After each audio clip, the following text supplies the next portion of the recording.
Christmas. Had to fill the Mrs. gas tank up, so kind of got delayed a little bit. Merry Christmas, everyone.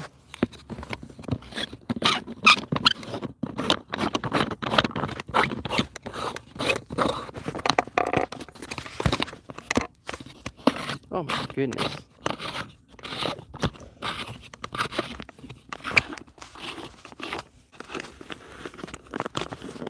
Running a bit behind. Should be fine. See if I can get a good angle on this.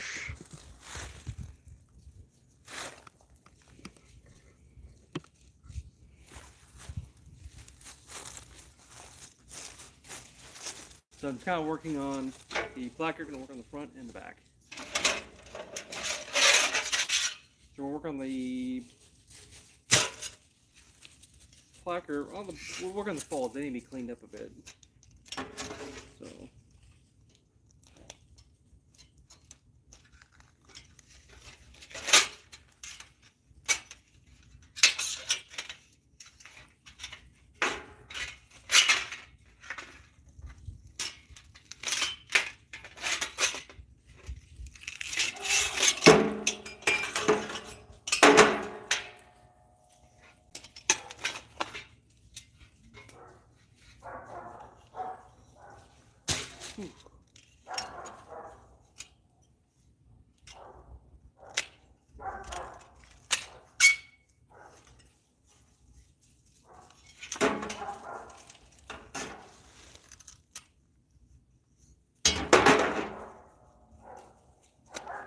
It is a beautiful day, isn't it? So.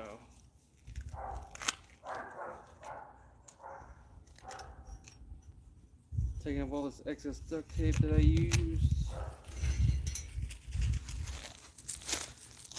Thanks for everyone who's joined us. So we're just working on armor, currently on XVI. Mainly working on this placard here. So what we got to do is we got to shape it up a little better so it goes on correctly on the armor. So that placard would go basically right there. I gotta clean up some of the edges around there as well. So.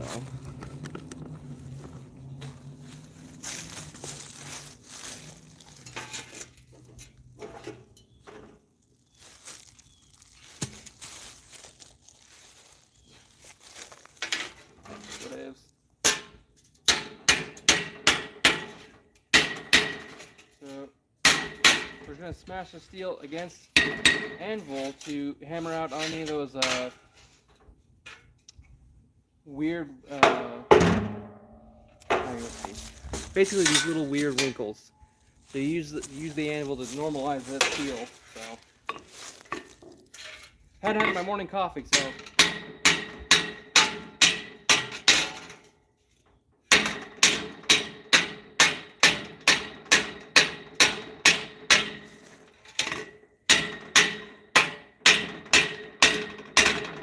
And Merry Christmas to everyone who's watching, so.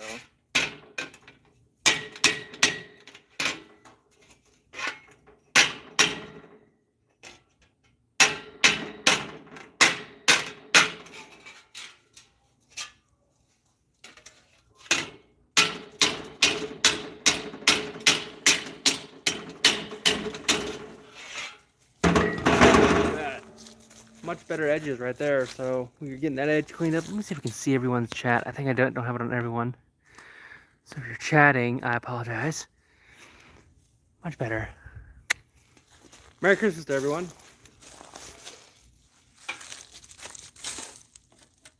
If you don't know what we're doing, you haven't been keeping up, we're making a placard for the chest plate here.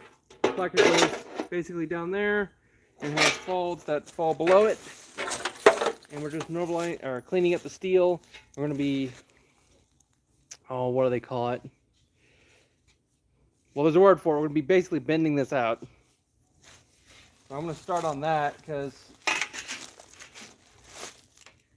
it's about a 1/4 inch in, so I'll probably use the anvil here like that. That's kind of probably where I want that flange to pop out. He's kind of hit it. You get out in a straight line.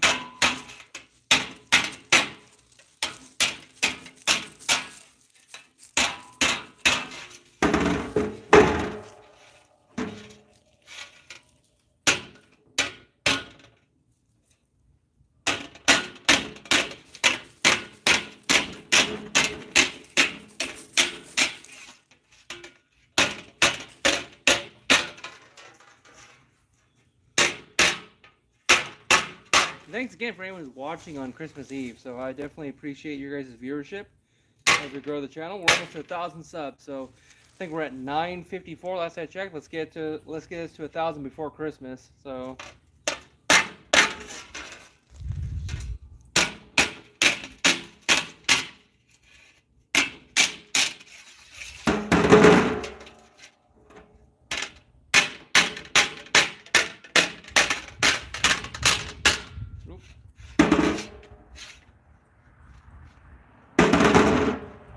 lined up.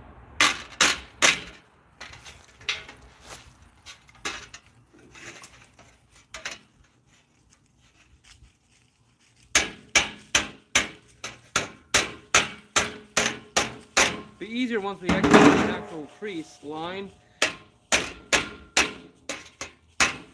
all the way down.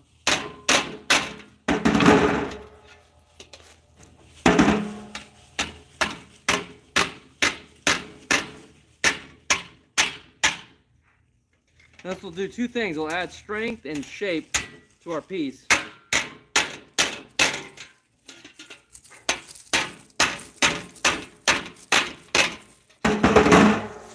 don't know if you guys can see that. Starting to create a little ridge. We're just going back and forth, and pulling the material outwards. We want a nice, I'd say, 20 to 30 degree angle, maybe more, depending on what kind of look we're going for.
I like to do all work at the end. When you actually get the final piece, then you can do deburring and all that stuff on the metal. How's it going? Merry Christmas, everyone.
You strike at the edge, and you have the material kind of over the edge you're going.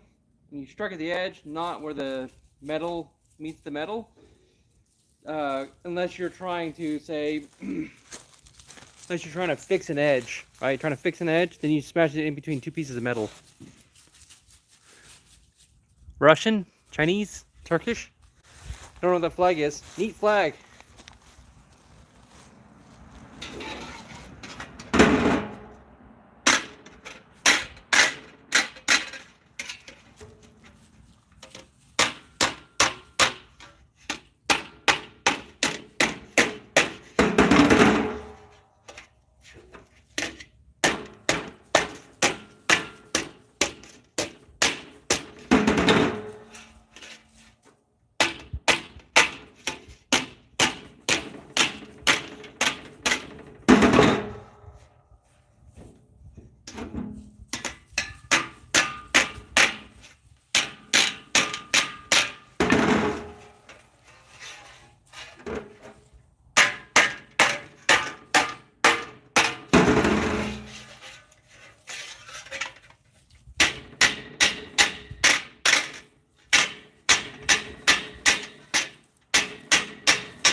You guys can see that start to take more shape.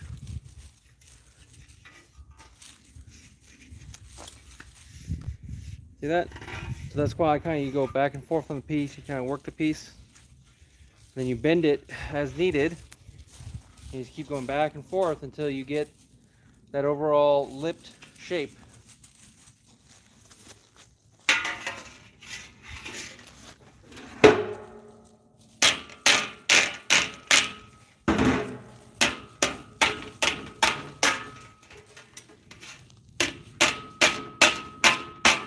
That's what's called a lip.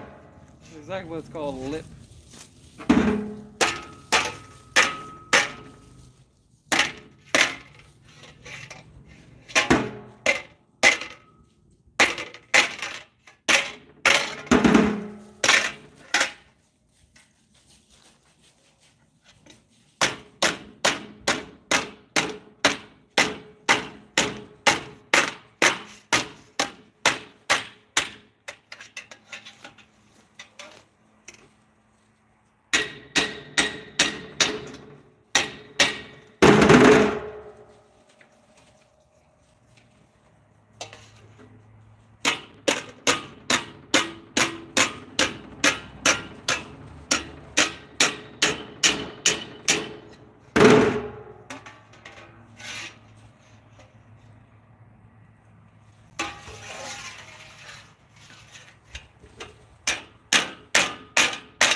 Like a fine piece of clay, you move the material around where you need it to.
See that? That lip there? It looks a little more solid there. So that's all it is just a metal band with a lip that goes out.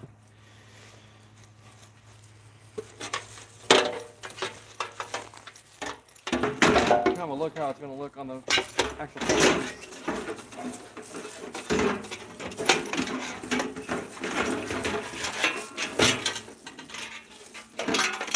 a few things I gotta do in the chest plate itself to fix up. Like the leather material needs to be fixed up. But it's gonna look more like that. A little more cleaned up there.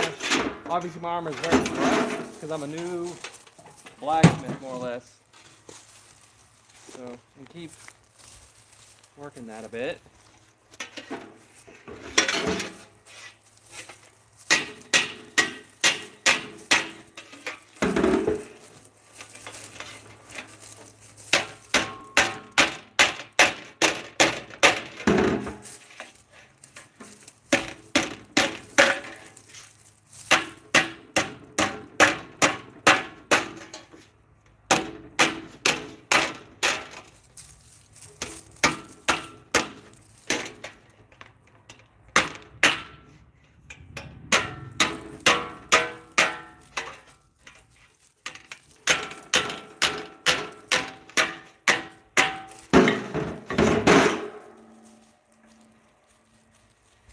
Probably more or less the shape I want to go for the lip there. Now we're going to try to roll the edges on the top. Or I might file them. I don't know how I want to approach this. I think for this piece I'm not going to roll the edges. I'm just going to burr over these corners.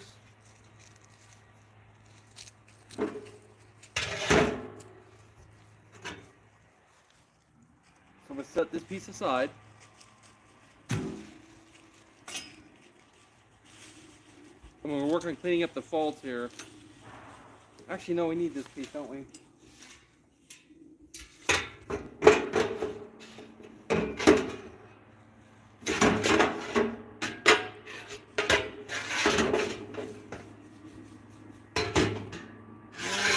I'll put it right there for now. We just need to normalize that steel and make it a little better, because it's kind of like you can see there, it's kind of wrinkled up. We also got to make it a little bit more, not concave, but less flat. So what I'm going to do,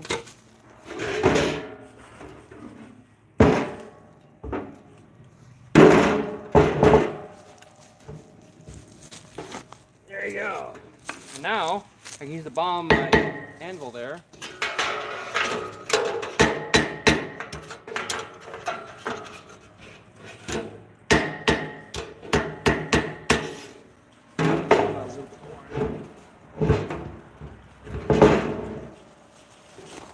I don't know if you guys can see that. I think, okay, you can. Cool.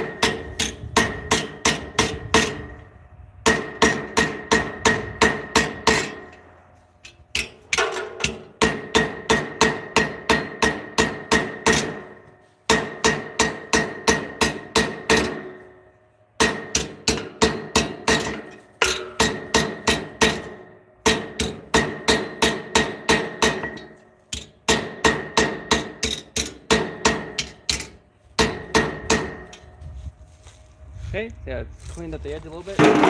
Twist it just a tad, but that's fine. We'll come on the other side and do the same process. I should twist it back the other way. And also normalize the other edge.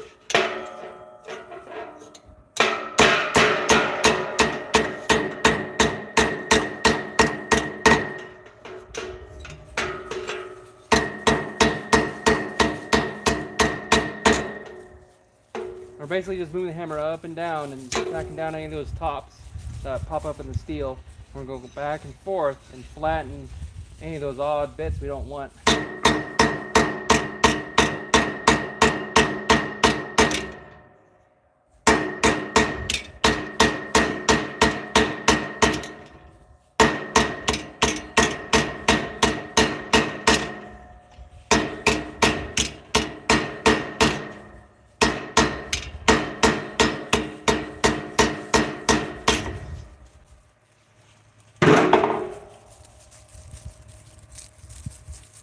getting a nicer edge on that.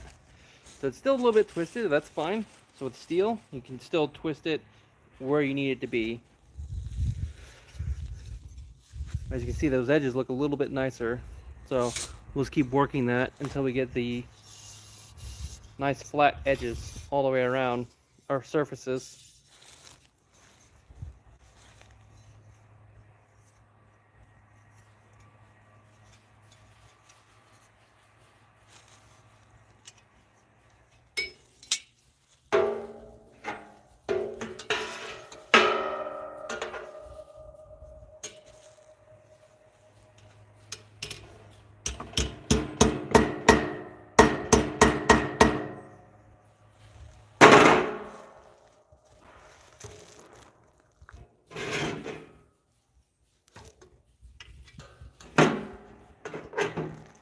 Made it more rounded outwards. So we kind of want to open her up a bit.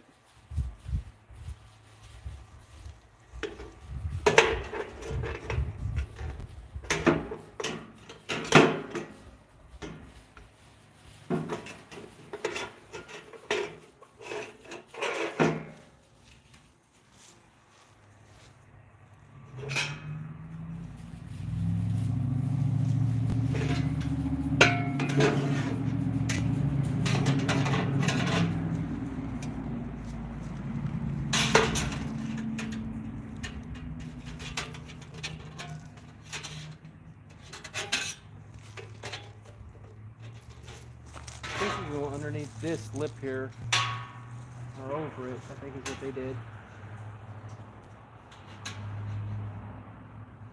Right, we need to make it an inner crease or something.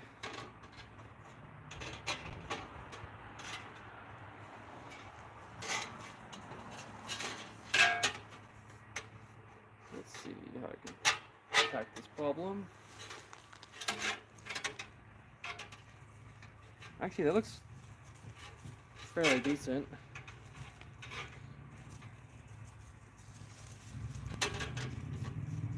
We just want it to be more flush with the metal.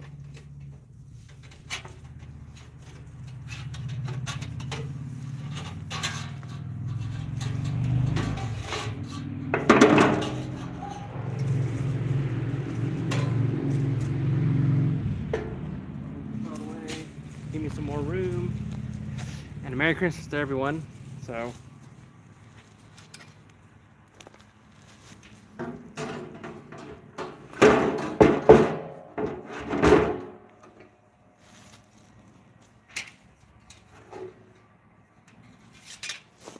flatten more of the steel on the flat top.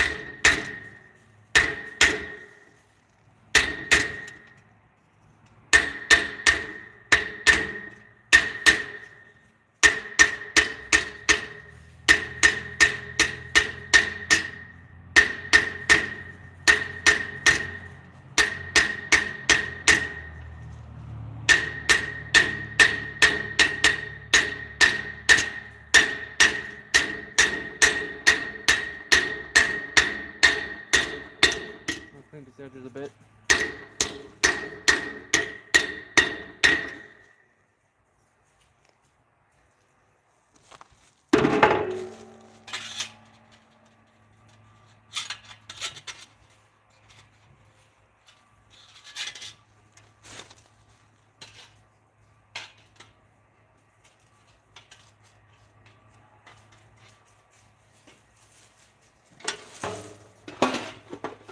Put my chest plate down. I'm gonna have a test spinning area over here.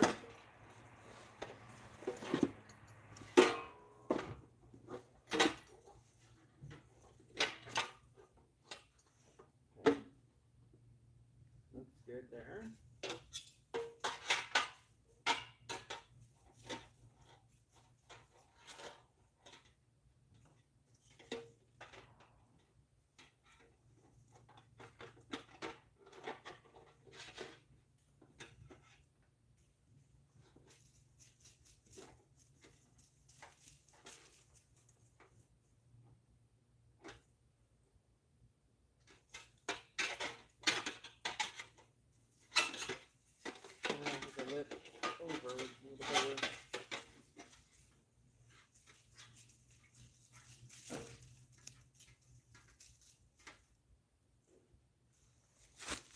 So we'll give you kind of a look how that looks. So we got so far. So I gotta do 2 more of the folds there, and then I gotta work on the back one, the back lip. I'm just fixing up and normalizing, cleaning up the surface of the steel, not normalizing.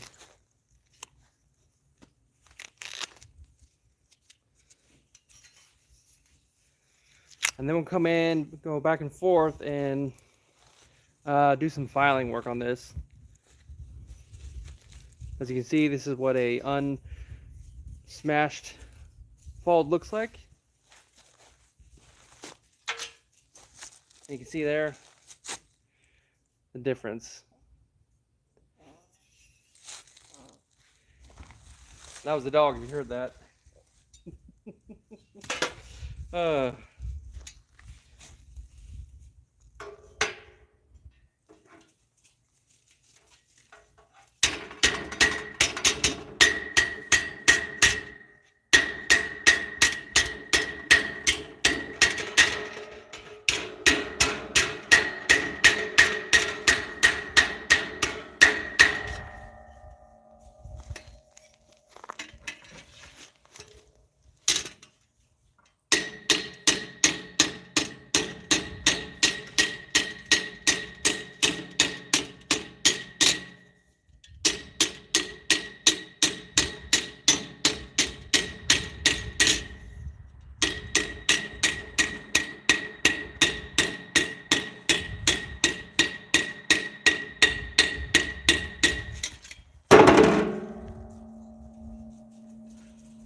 We still got some more areas you gotta pound down and get smoother.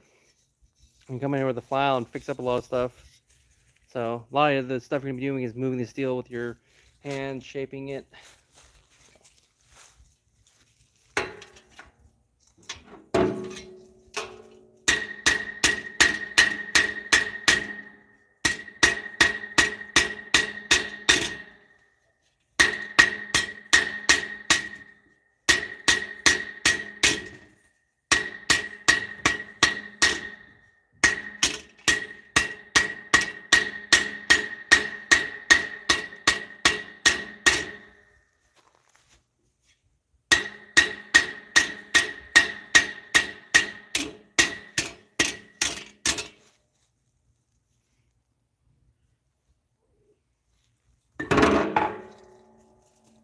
Spencer!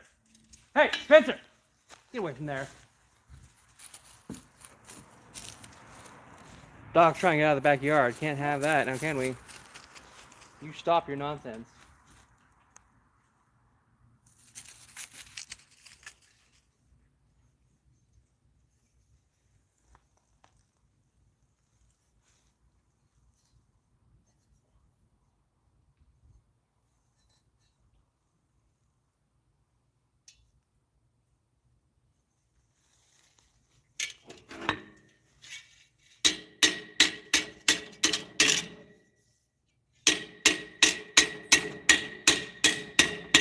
I'll probably spend this live stream just doing the front placard, and then it's getting kind of hot, even with it being kind of cold.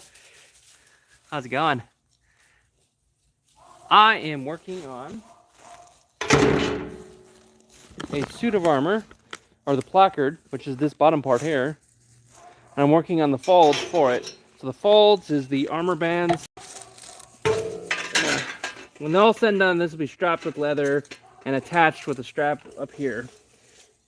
And that will basically protect my pelvic region from blows. So, If you follow the channel, we use rattan weaponry. So it's hard suit combat.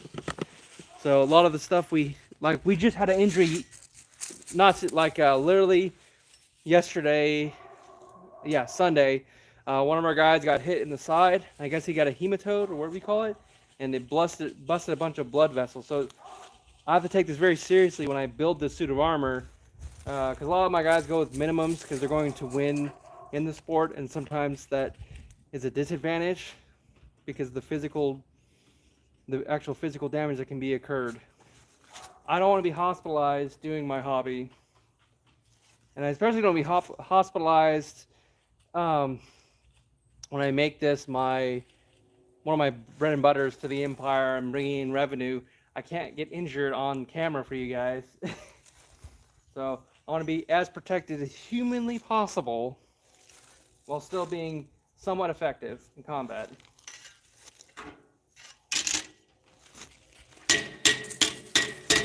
That, not like 14th century armor, right? It always bothered me. People don't have armor. So I want to make sure I have armor.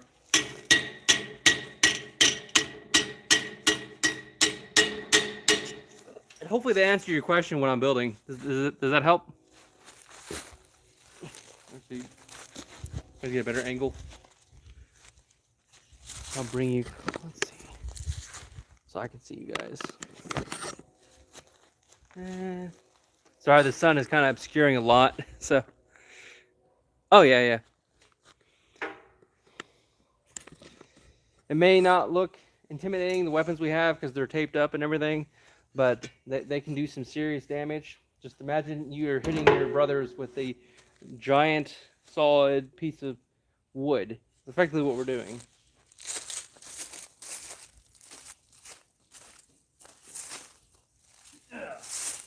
It's no different than if you were to take this from Lowe's and hit them with it, other than we use rattan, which when it breaks, it doesn't turn into sharp splinters or jagged pieces. So that's why they use rattan. What it does is it mushrooms and kind of feathers out, so it's not a danger to anyone. So it's for safety reasons why they use rattan, and it's a very good weapon simulator. They use it in other martial sports, karate, any other martial arts that you could think of that has bow staffs. It's made of the same material.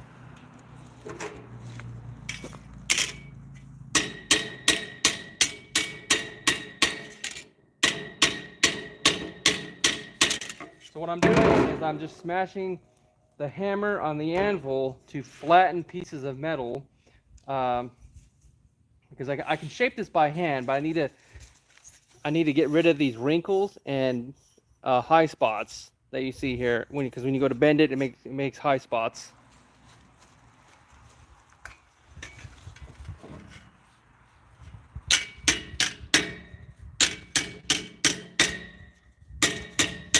And I'm a very novice blacksmith when compared to everyone else, or armorer when compared to some other people who's been doing for 20, 30 years. I'm basically learning on my own, no apprenticeship, just trial and error, because that's how I always learn. So, being left to my own devices. And then referring to a manual as needed.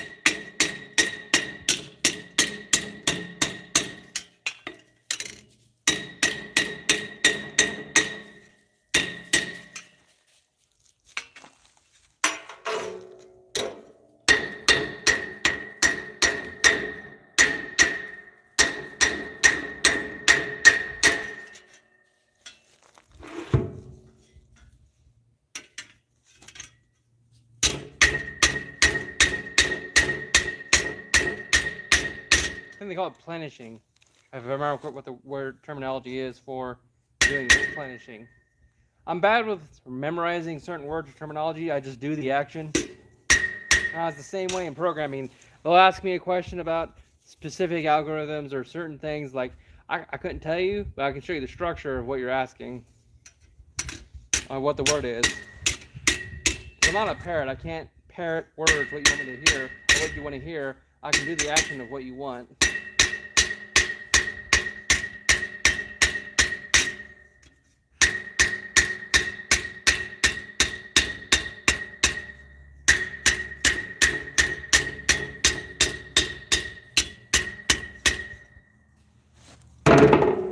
As you can see, that's flattened a lot of the high spots. There's still some, so we just kind of go back and forth.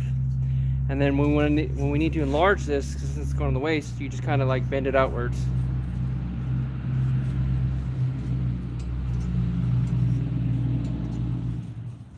So that's kind of what you're doing. You're just working the piece like a piece of clay, going back and forth, back and forth.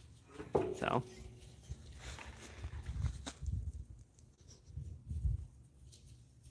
And I'm probably going to be rolling the edges on the final one at the bottom here. So I'll probably just do that on the edge I don't like, just to give it a little more clean look. So rolling edge is pretty straightforward.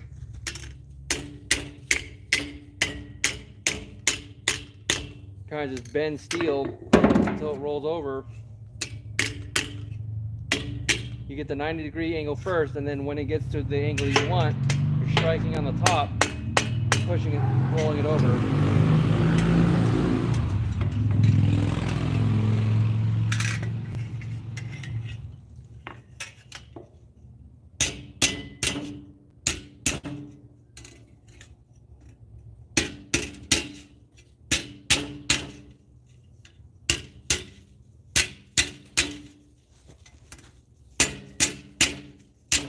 And you're striking on the edge, not where the corner's at, because you'll cut the steel or cut into it.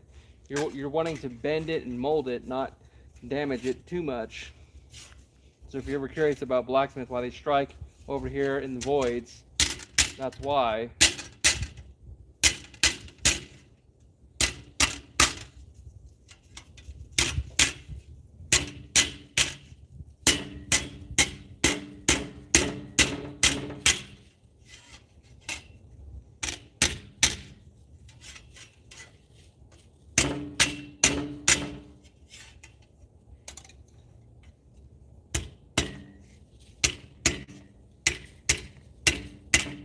This will be basically the bottom of the placard.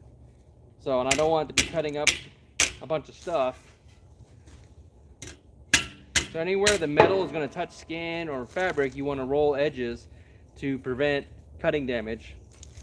Raw edges are what gets you.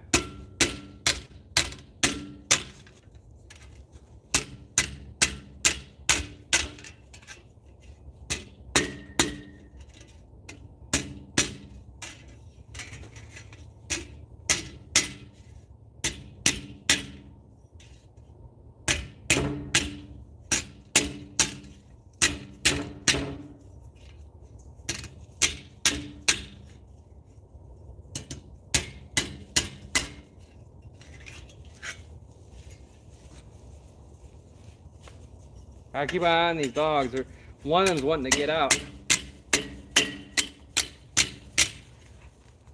Spencer! Come here, boy. Get away from that corner. I don't trust you.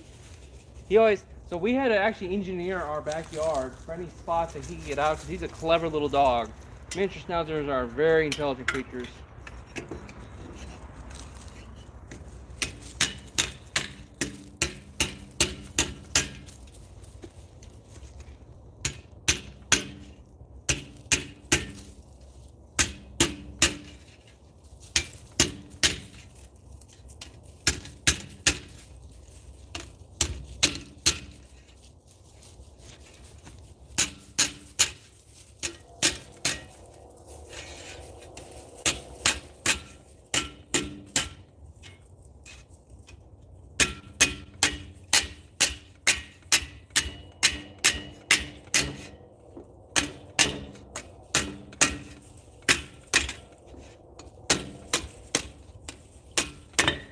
We're almost to a point, and you guys can see that, we're almost to a point where we're going to have to start striking it at the, like here, and start rolling it that way.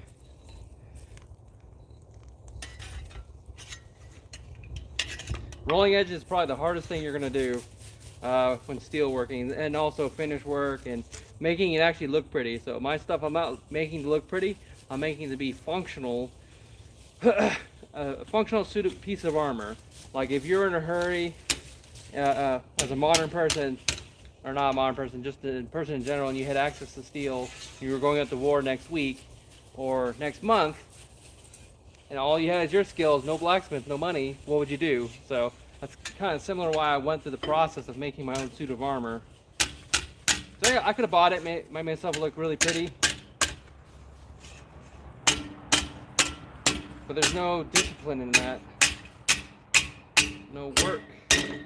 And I want my suit to reflect my faith in what I'm doing and what I'm trying to accomplish. Little by little, we get a finished product.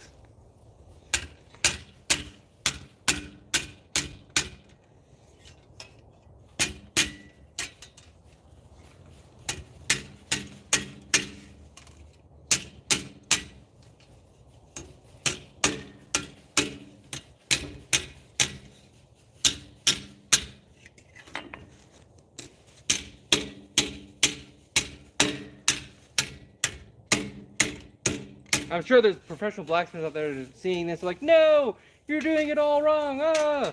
Yes, probably am. But we're learning as we go. So if I had to do this without anyone's help, what would that look like?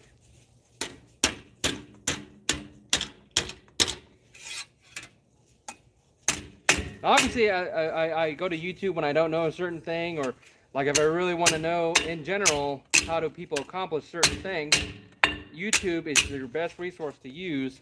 Monkey see, monkey do, right? And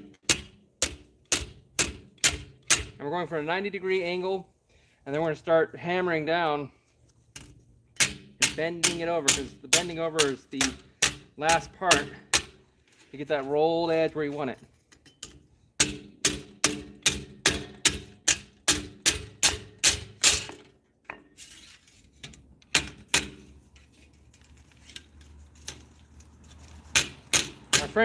My friend is actually able to make some really good edges. I'll have to show you one of the edges he did on my arm, and it came out quite snazzy looking.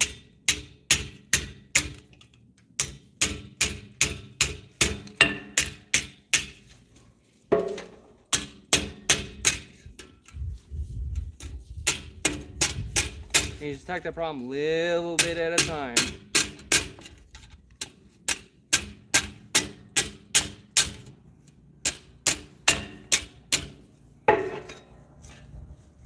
Now you can kind of see more of that edge getting a lot more defined now. Look at that.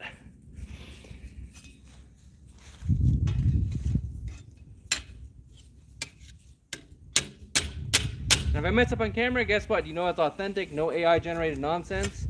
It's an authentic person armoring, so, or doing the kind of the old ways of making armor. Not fully the old ways, like, you know, getting my own steel and doing metallurgy and just coming up with stronger techniques of making steel from nothing, which is something I want to do in the future. I'd love to visit something like that. Just right now, that's not really too feasible on, you know, my budget for these videos. So.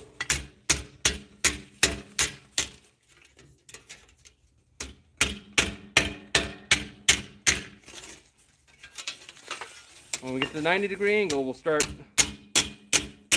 doing the hammer work top down.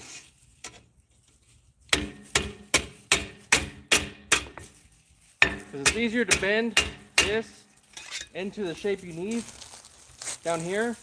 Once it's all rolled up, and you can still bend it, than it is to try to bend it now. You'll end up tearing the edges, and yeah, so it'd be slightly difficult. But looking at this piece, all it needs is a little bit of scooching in like that, and then she's good. Perfect.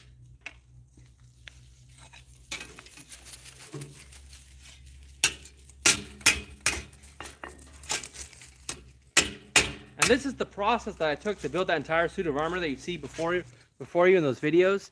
So if you're wondering how long that armor took, just take this times like all those pieces. Every single piece of steel, so roughly 3 weeks worth of work, even going like cutting corners and everything. If I were to dedicate like every hour, every waking hour to the process, probably 180 hours you're looking at easily. If you want like a professional, like amazing suit, you gotta learn from the best out there, and their suits take anywhere upwards of 6 months plus. Just because they have to fit it to the person, they have to do a bunch of going back and forth to make sure it's absolutely perfect. Whereas I have the pleasure and the leisure of just going like this. Oh, bend it a little bit more. It now fits me.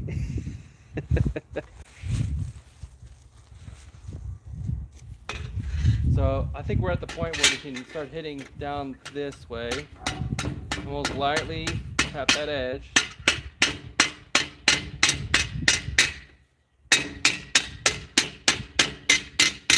Same process before, you have to go back and forth on the piece.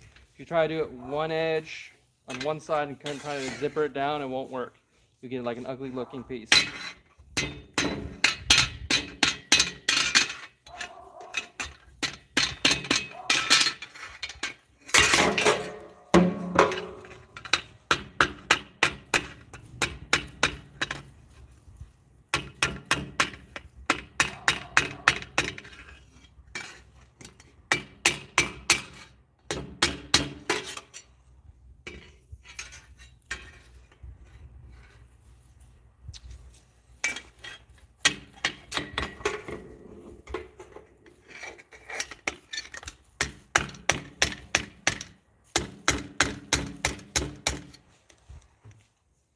You start to see it kind of roll over. That's why they call it a rolled edge. And then the hardest part is kind of when you get it rolled over, folding on itself, is getting that steel tucked up in a nice full circle inside of itself. That way it looks near flawless.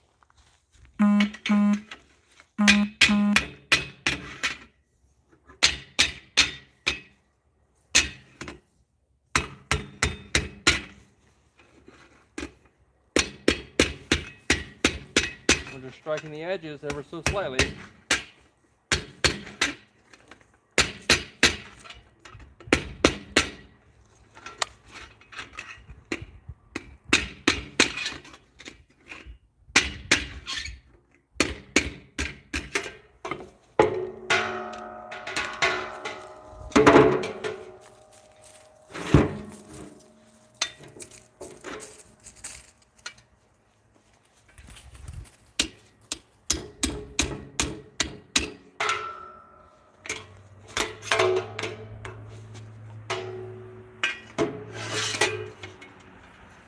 See if we can get, oh, we need some more work. You can see that rolled edge taking shape. So, does anyone say anything? Okay.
And this is like sculpting, just with metal, spicy paper.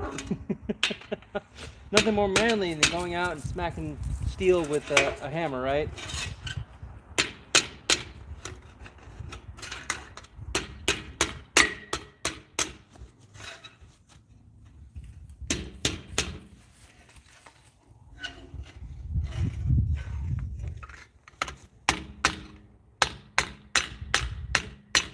Now we're at a point where we can start smacking the top of it, force it over. You can see how it's coming down and rolling over.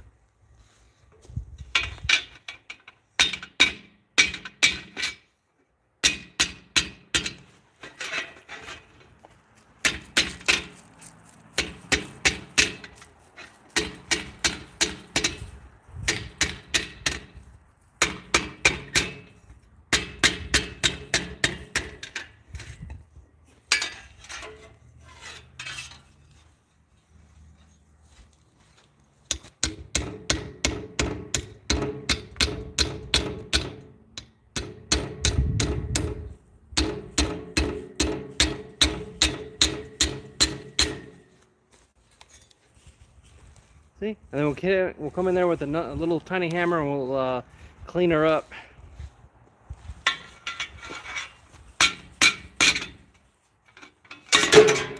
Oh no! Oh no! Oh man! Just a ton of work that goes into making armor. Even not the most beautiful way possible, just a ton of work. So if you're seeing a blacksmith working on stuff, you know they're doing a lot of laborious, amazing work. So they're basically metal artists.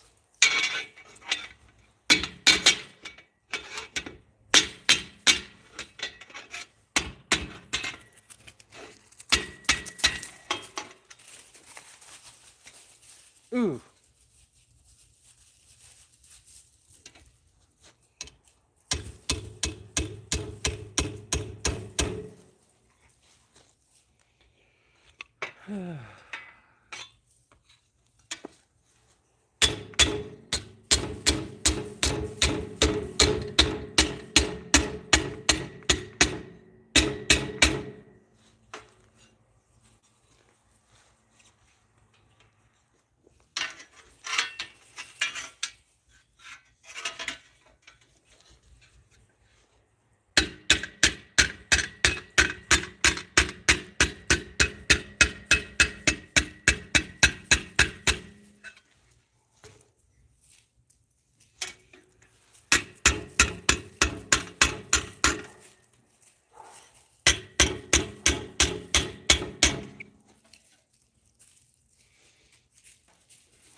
I can see that rolled edge a lot more defined. That's going to add strength to the bottom part of this fold. That's going to be down here. It's going to be down here, you know, touching my leg armor and other cloth material down here. So any portion that's going to touch your skin or cloth material, you kind of want to roll up or have something in between you and the metal edge.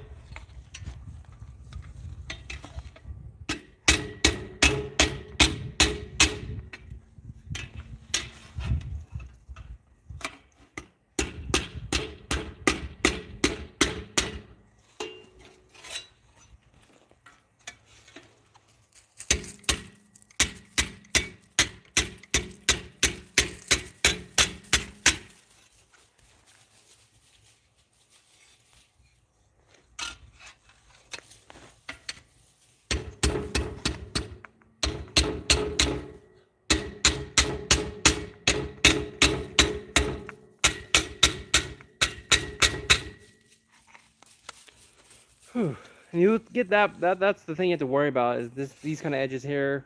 When it kind of clumps up, you got to be patient, and when you get stuff like that, you just got to keep working through it. So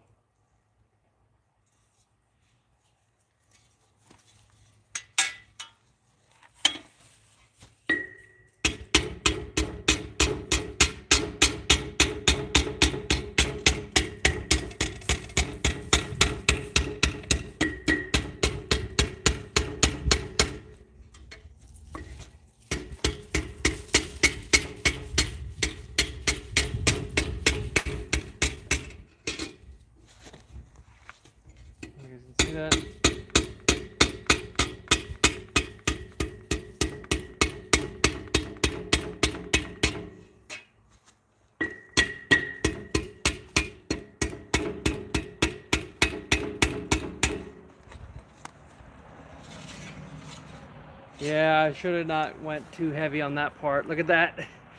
Nothing we can't fix. So keep soldiering on, even when we make mistakes.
Whew. Might have to take a break though. That is a ton of work.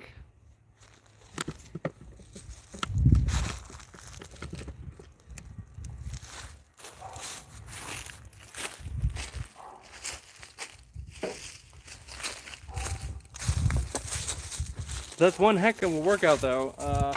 My arm is feeling it. I'm gonna take a break. It feels like my arm is on fire. Let's bring you guys a little bit closer. You guys can.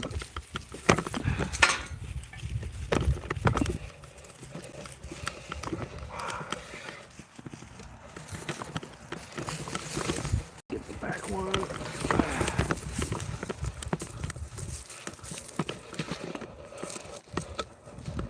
Good. That should be mostly good, I think.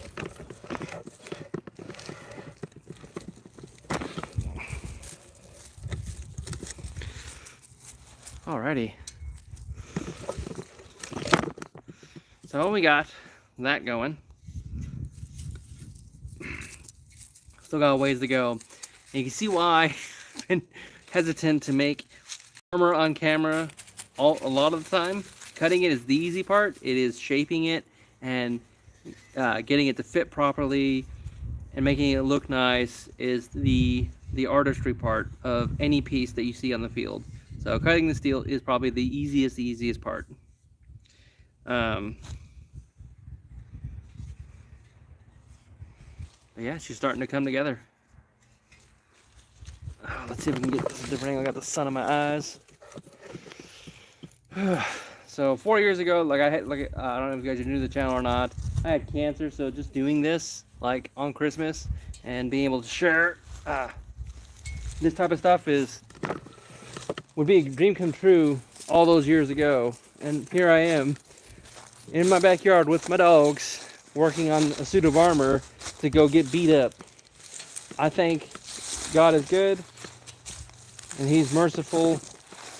Not just because of that, just because of many other things. That's just one example I have. So Monday night chats usually is what this series is called. Yesterday was kind of busy. Yesterday was kind of busy just because of scheduling and everything with the family. So after the holidays should be a little easier. I know I'm probably going to get a lot of viewers today, but I want to just make sure I keep a consistent pace with my live streams for you guys.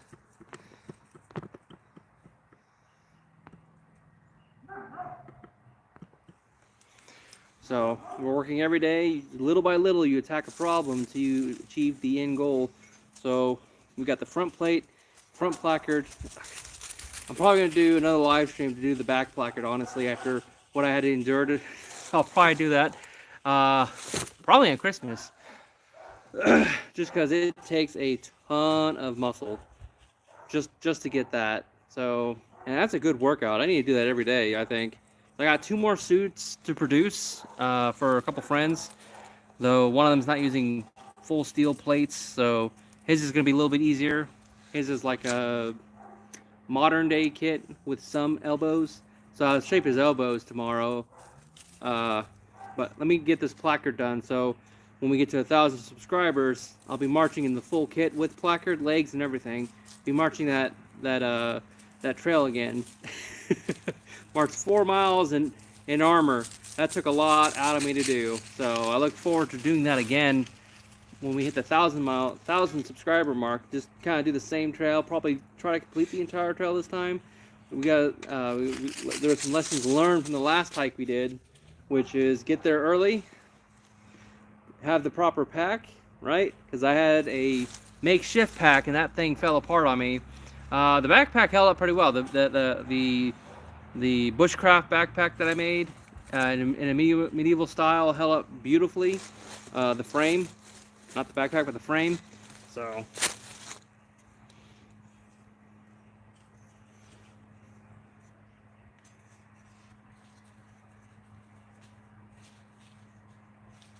I'm gonna like this suit of armor all said and done.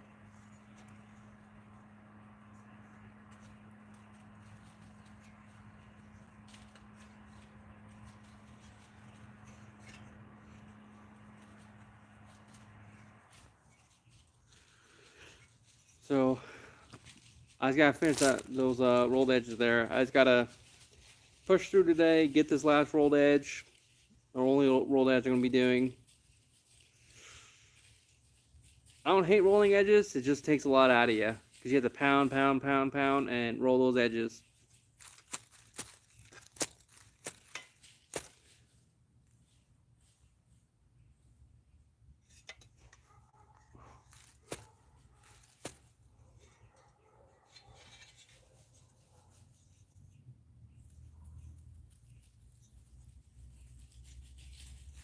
Hour in the live stream. Usually these live streams are about 2 hours, so probably get some good footage of the chest plate with the work we put in today for it. So we made a lip. I don't really want to roll the edges on the top portion just because of the difficulty. I'm probably going to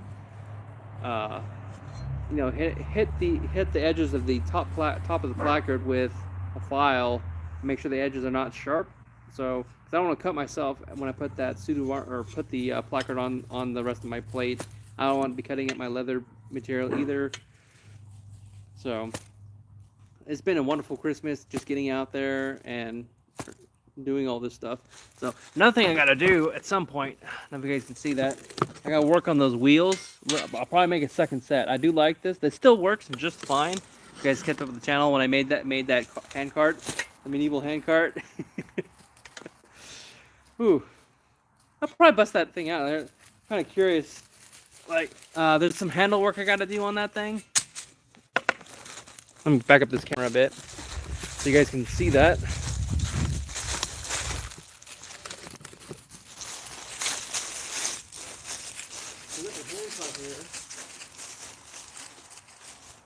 I work on the typing points. This meets up with the rest of the thing. As you can see, still works.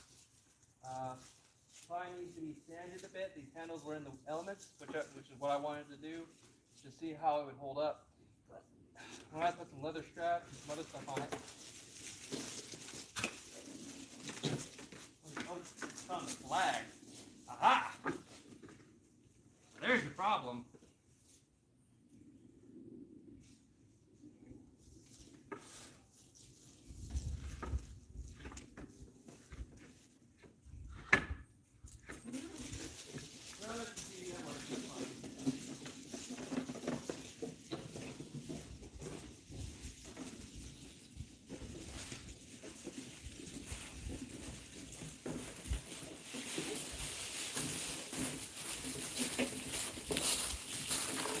You know, I could probably do a training session with this. Put some weights in this thing, and just do a course on it. What do you guys think about doing like a training course with my nightly training? That'd be kind of cool. Kind of like those sleighs that they do with the off-road trucks. That's something I can do there. But she needs some repairs on the handle portions. But everything else seems to be working just fine. And I have that nice chocolate too. But I want some bigger wheels for off-roading, or not off-roading, but like using at events. Those wheels are meant for flat surfaces when I go to combat. So the next wheel I'm gonna make, the next wheel type I'm gonna make is probably double the height.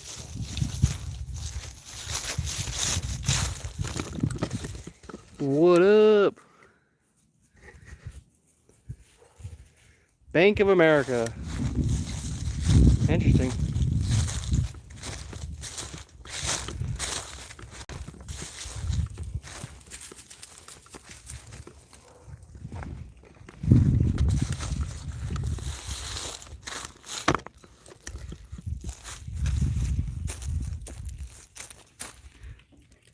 That aimed where I want it. Bubble butt. Alright, my arms rested a little bit. So get back to rolling the edges.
That's more of the rolled edge there.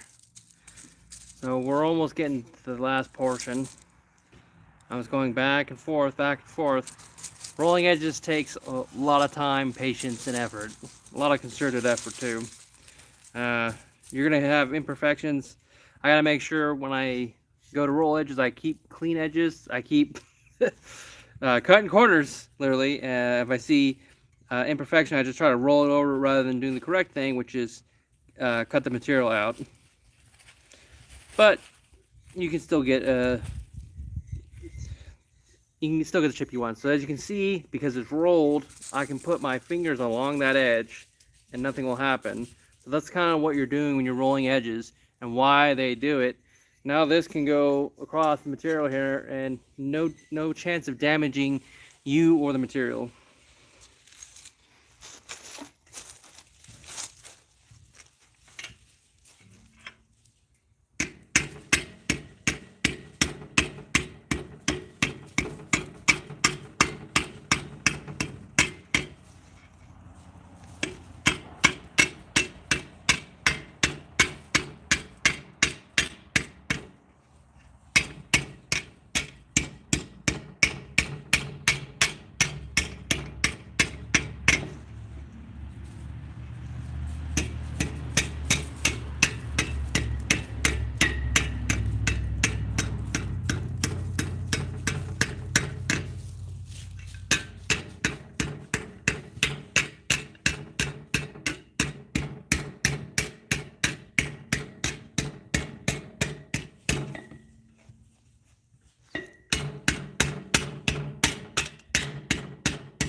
If you guys have been watching this long, you can kind of see that rolled edge now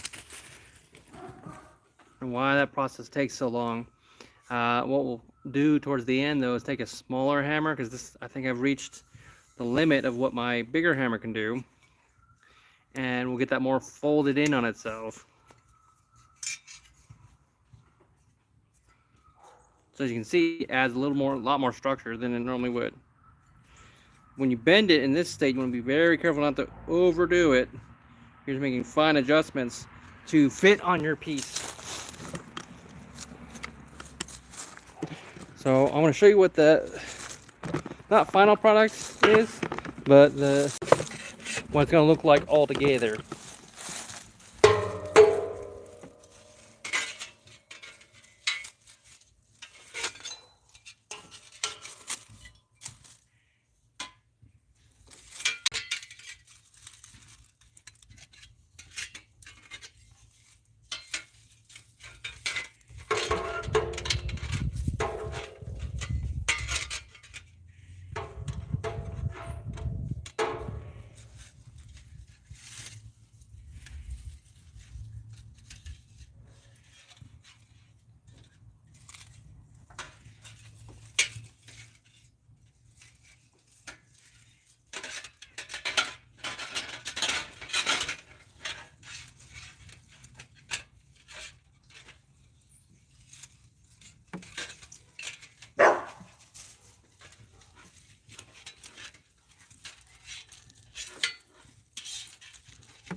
A little hard to show on the ground.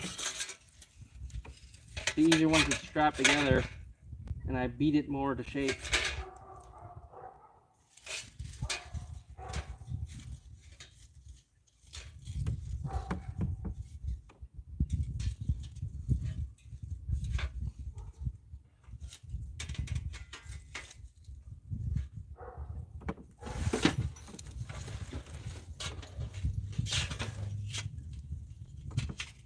That's why we use tape. That's all I gotta say.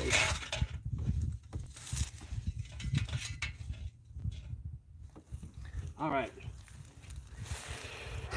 So we can kind of, well, you can get a general look.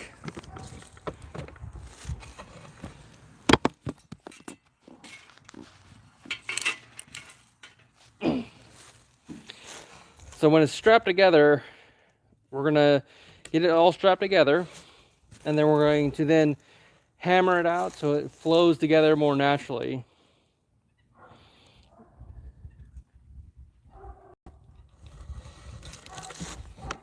So I hope you guys enjoyed that live stream. I'm going to be doing another one probably Wednesday. Christmas, I want to just take the production day off. So today is the live stream that was supposed to be for Monday. I hope you guys enjoyed. Like, comment, share, and subscribe as we grow our channel to 1,000 subscribers. And I'll probably just spend the last hour just chilling in the chair with the suit of armor, or the pieces of armor we worked on today, which is the front placard. Spent about an hour and a half on shaping them.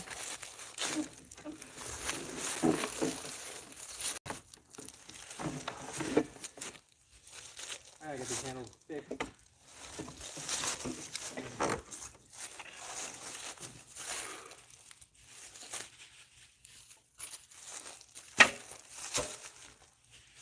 Goodness. And then of course we got the garden project and the tent project I'm working on. So that's going to be a ton of fun.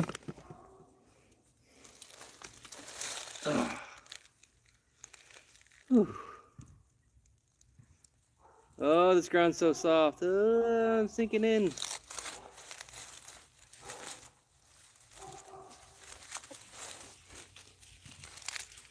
I think I've sunk in as much as I can sink in.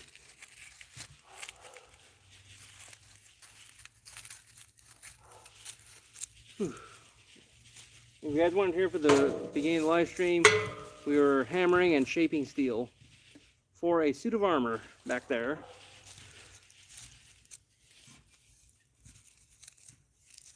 And we got these rolled edges. Basically where I want them, I gotta come in with a smaller hammer and come and finish them up. You guys can see that. spent about a better half over an hour just on the rolling of the edges. The shaping of the metal wasn't too hard. It's the rolling of the edges. But what comes with great difficulty in the future is making your armor beautiful, right? That's where the work comes in. Making it functional, pretty straightforward usually. You can get something together pretty quick.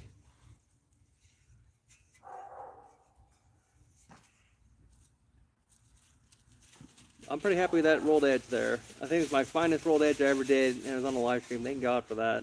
I gotta come in and, like I said, come with a smaller hammer and get the final little portions right there. As you can see, we have to get that closed up. You can see it's not a full loop.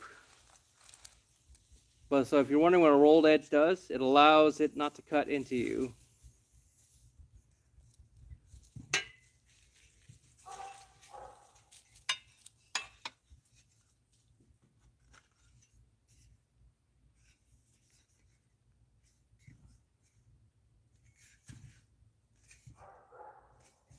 While we're here with the gambits, I guess we can fit it a little bit and get the final. Do slight bending.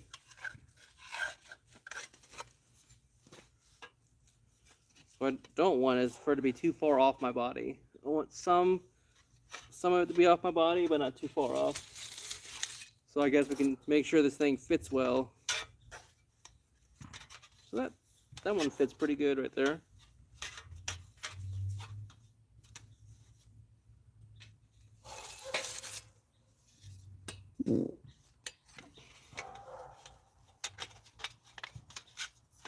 That's actually going to be down here over my thigh region.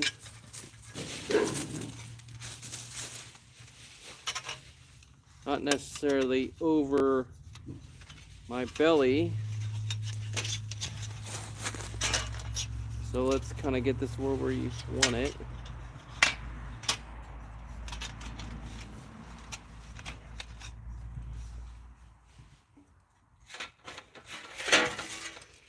And then the placard.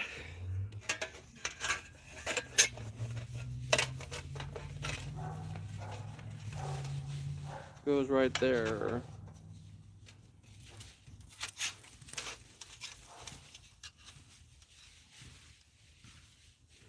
That looks like a nicer fitted sheet of steel than what we started with. The lane or the folds are overlapping one another a lot nicer than they were when we started. Before we started.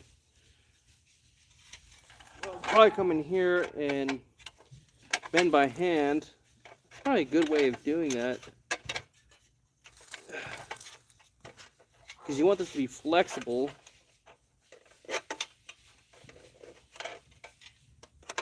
Oh, no. Because this is basically, it has to move with your body. So I should be able to sit down with this, no problem.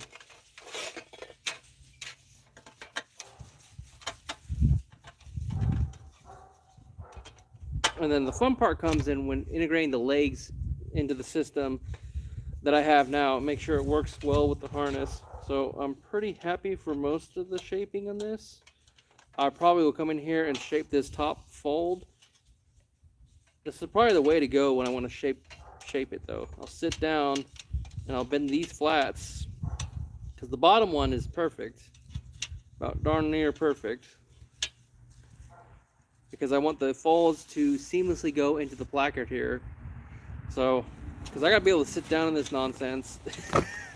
It ain't a functional piece if you can't sit down in it.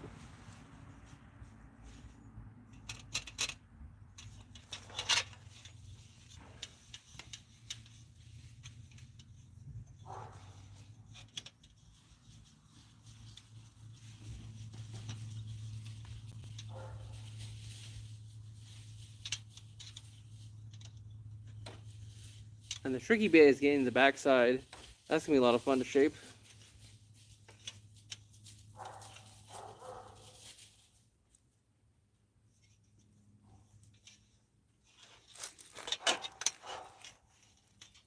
Let's come up here like this.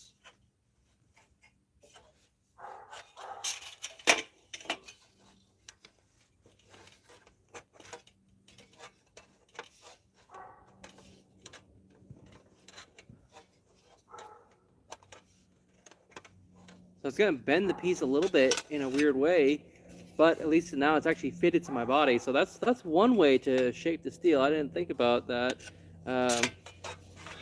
I've fixed a lot of I plenished a lot of the steel and got it to where I want it.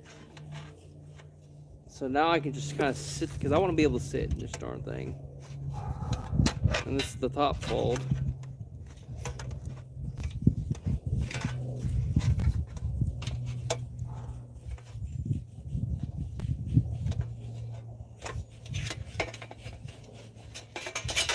In the SCA, you do a lot of sitting in between spars to just kind of regulate your strength, your heat, all sorts, because heat management is the most important thing in your suit of armor.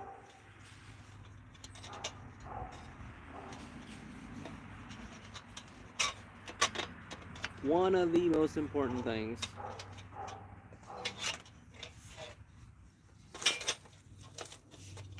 Look at that. That's starting to look marvelous, isn't it? This is something that I crafted. No one else.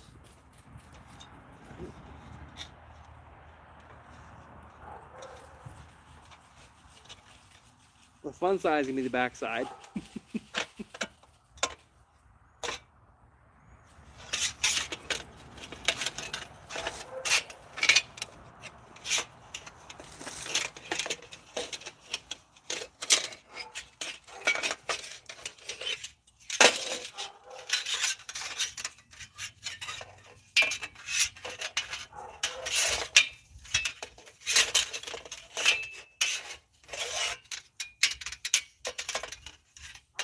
Oh yeah.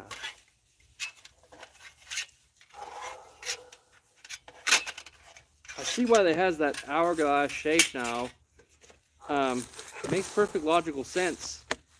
Your body isn't a perfect tube.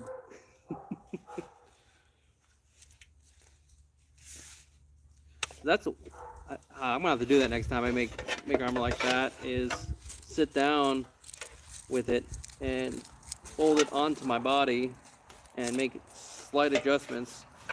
Because this is the gambeson that I use underneath all this metal they see in the video. So this is literally being fitted to my body.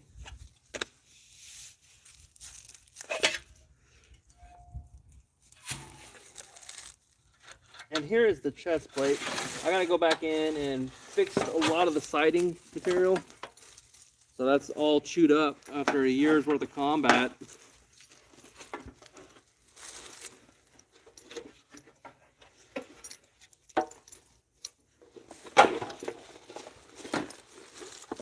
So let's put the placard on. Placard goes over here. So my chest plate is going to need some more reshaping into the new system because I actually lost a bunch of weight. So it's probably a good thing tackling this armor.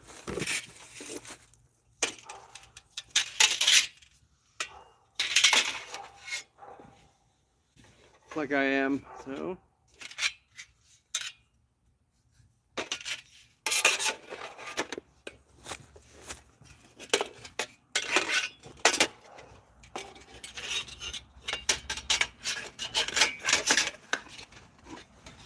So now you get a better look of what that armor actually is covering when I'm talking about folds. Not everyone's into medieval stuff. So that's going to be, that's actually perfect. So the chest plate needs to be reshaped. So that much is true. When you lose weight, your body seems to contort differently than when you're big and heavy.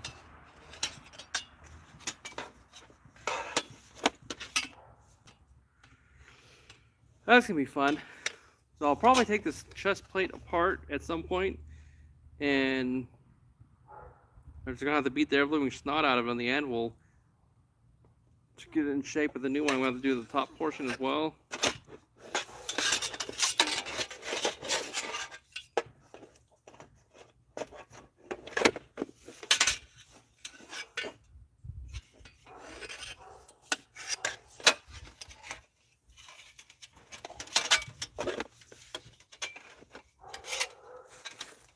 But there you go. So as you can see, top portion of my chest all the way down to my thighs is protected with sheets of metal. The gambeson is the padding underneath this, and that protects you from the impact generated by weapons. So.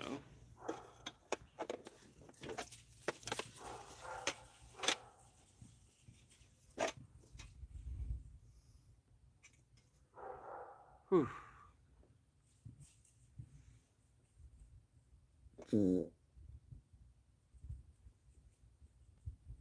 It's the dog.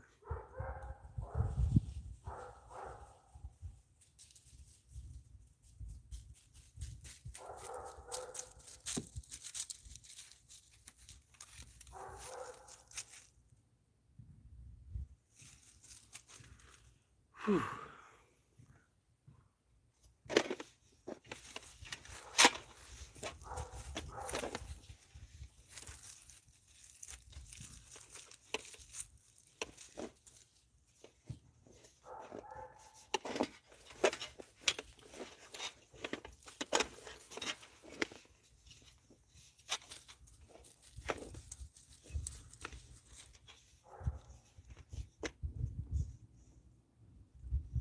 Spencer, Spencer, Spencer. You're such a naughty dog trying to escape.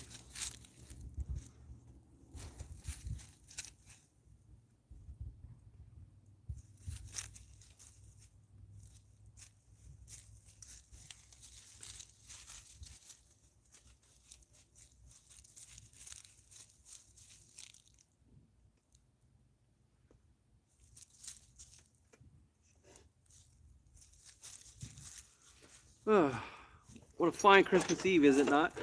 Oh, glorious day to be alive. Working on armor, test fitting the placard to the chest plate. The chest plate needs to be reshaped. I've lost so much weight that like it's starting to just protrude at the sides. That's a good problem to have, I imagine. The couple other things I'm going to adjust is the top portion here. There's kind of a gap, though I do like be able to put my chainmail underneath it, so I may just keep it that way. I just gotta get it scrunched in on the sides so the placard can fit just nice.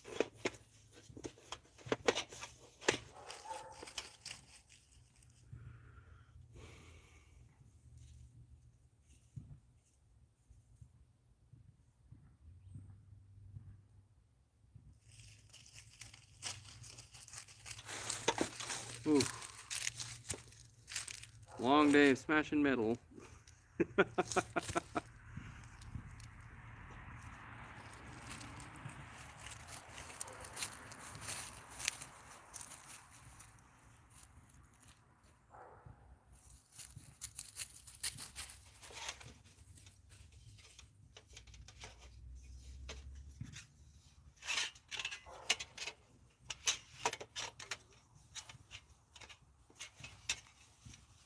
Oh.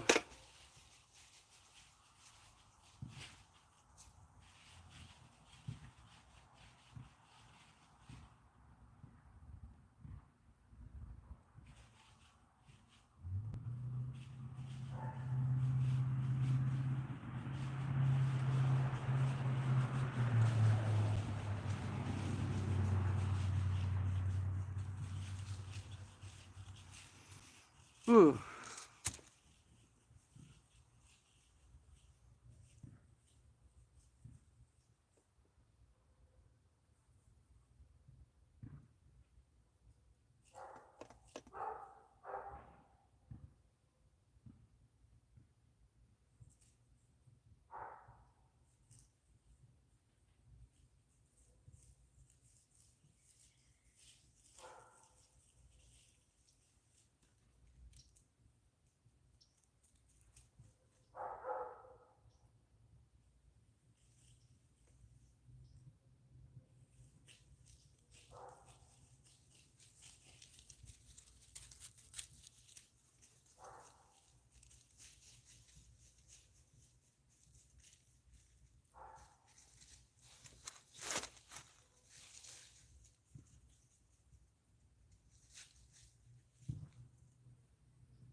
Just a beautiful day to enjoy on Christmas Eve.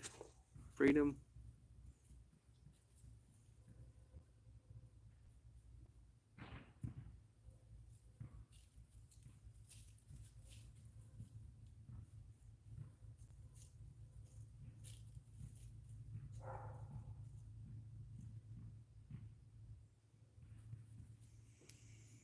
Oh.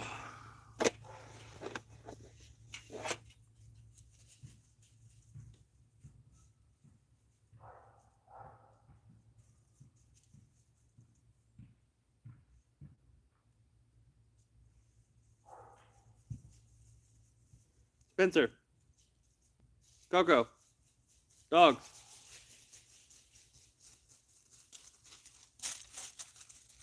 Alright, as long as I can see both of y'all.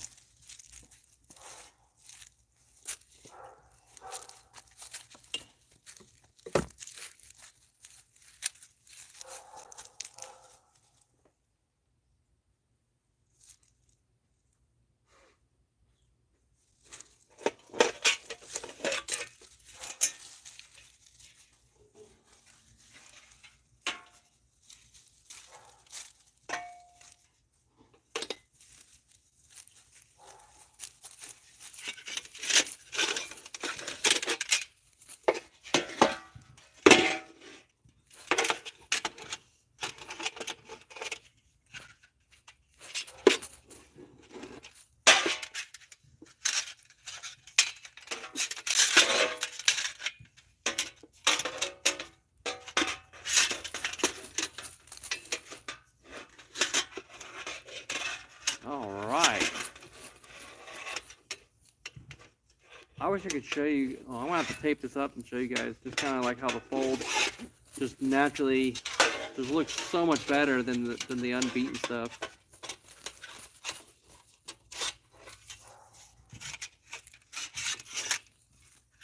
It just looks a million times better. I was able to figure out how to shape steel while sitting down as well, so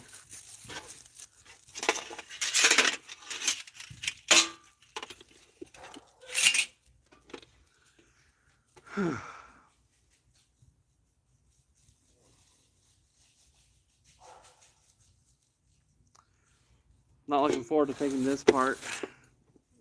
It's because it's been with me for so long.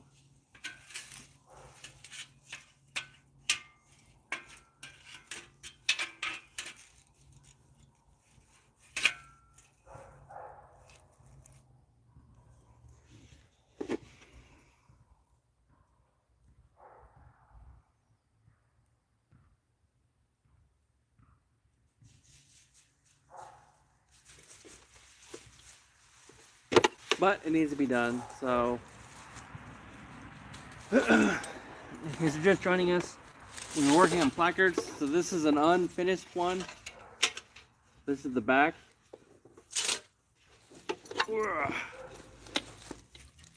And this is getting more closer to the finished product there. So we've been test fitting it in the chair. And you can see we did some rolled edges there. The folds are coming out a lot nicer. You can see that. Thank you. Yeah. I'm just taking a break, just enjoying the fine afternoon on a Christmas Eve, and I'll be posting more of the highlights of the live stream as shorts so you guys can see kind of the process, because I know everyone's kind of busy. But basically what I did is I rolled a bunch of steel, or at least the portion down below where it's going to meet where my leg's at. And what that allows is it not to cut me as I'm moving. And this is attached to this part here, which this goes over the breastplate. And that protects my lower half. United States. Alabama to be exact. And I was actually test fitting the armor as I was sitting down, and I got a good fit. The chest plate is an older chest plate, so I'm going to refit that stuff.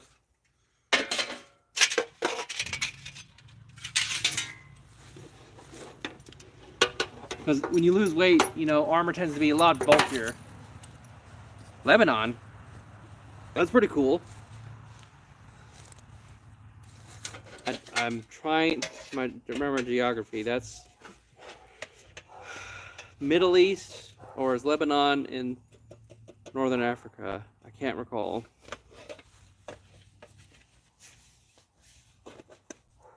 Haven't been. Lebanon.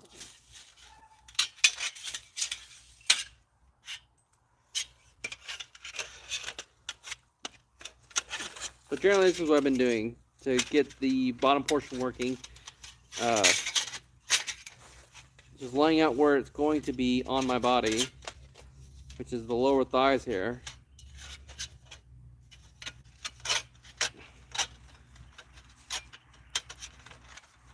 And that's, as you can see, it's overlapping bands of steel.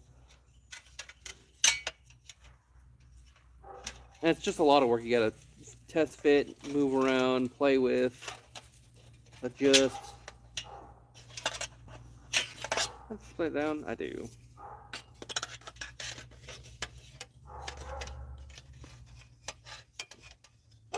What was it where I sit up?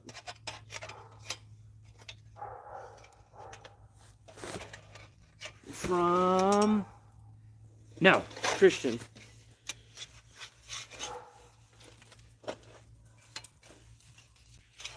If you look at the channel, it's a 14th century Christian Crusader channel. I work on 14th century armor, weapons, and we participate in a sport or a group called the Society of Creative Anachronism. They recreate basically pre-17th century times is what they're aiming for. All right, there's that one. Okay. And I am a 14th century Crusader, late 14th century Crusader.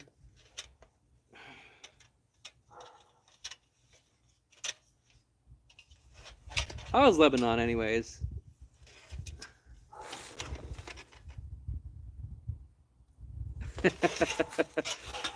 Isn't that your guys' jam, like, thing since the beginning, right? Convert.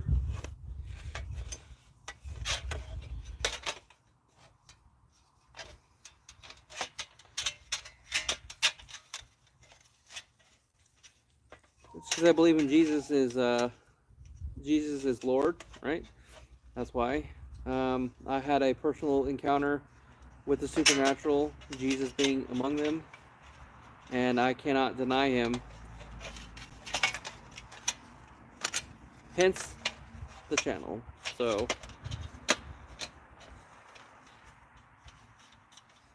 there we go. Does that make sense?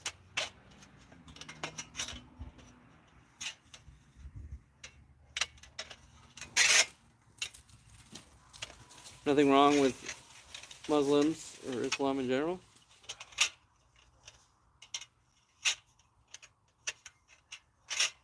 Alrighty, so this is just a ton of work that goes into this. So I'm just trying to get it all correct, and planned out where I want it, because it's going to go over me, not like dramatically over me. And then it's going to be attached by pieces of leather underneath.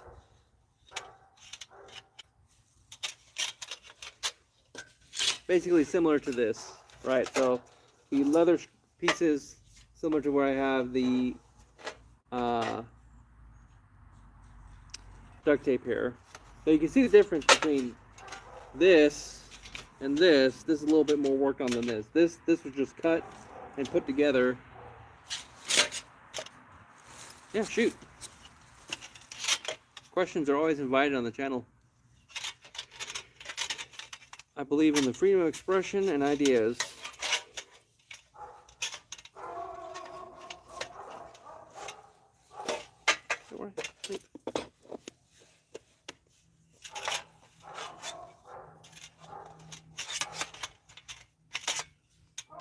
Okay. Or is it this? I know no. Established it's not that way. Huh. Well, it must be this way.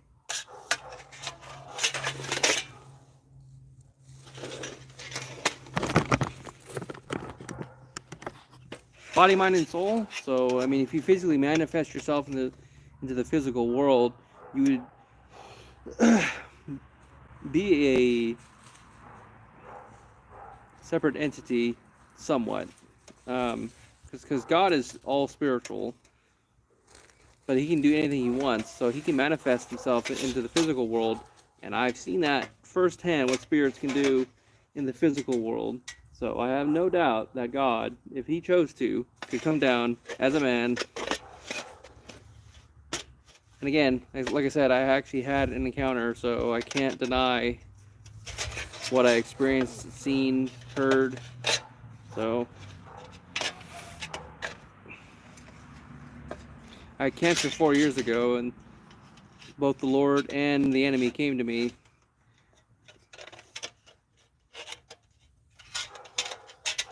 Hopefully the answer is a little bit more right there.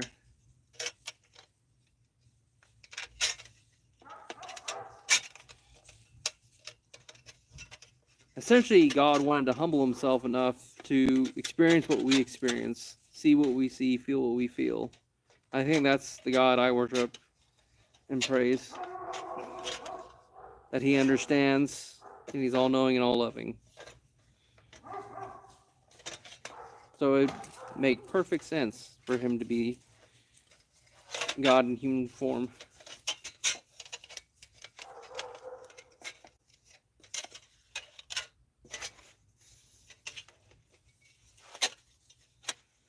And I would go to the grave for that. No, this is a religious channel. If you look at my channel, this is a religious channel. So you're welcome here, brother. So don't be afraid to ask those types of questions. I'd fear not. So it's always good to challenge one's faith, because you're not me. You don't know what I know, and you haven't experienced what I experienced. I can only tell you why. Why you ask the question, why not convert, and that's why. It's when you bear witness to something so life-changing that it can be no other way. So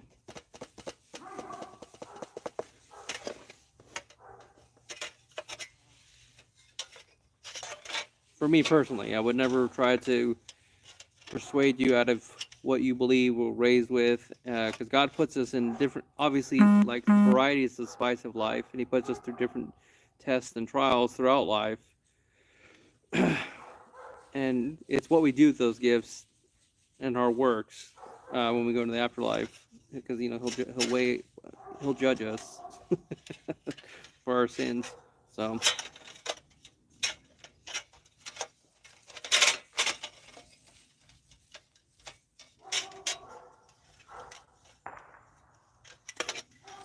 yeah.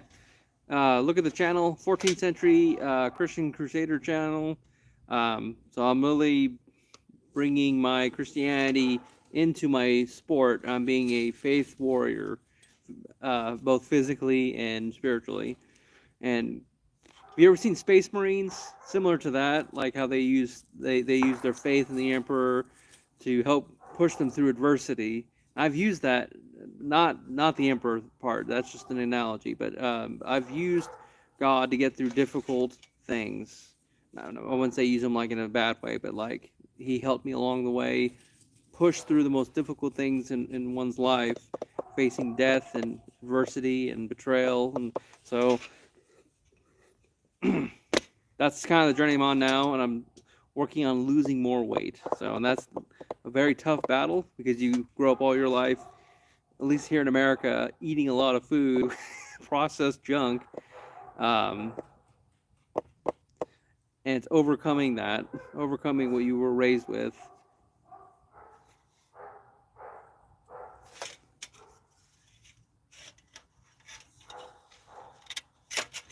Can't change the Spirit of God. So it's the living Word of God. So I imagine God will communicate to a person wherever they're at. So however He needs to meet them, that's where He'll meet them. Whatever battlefield that is, God will be there. Seek and you shall find. Man is evil and corrupt. Yes. Man corrupts things to their whim. to achieve whatever goal they're at. So yes, I agree. Man is evil. Man does certain things. But knowing how some of the spirit realm works, Bible is the living word of God.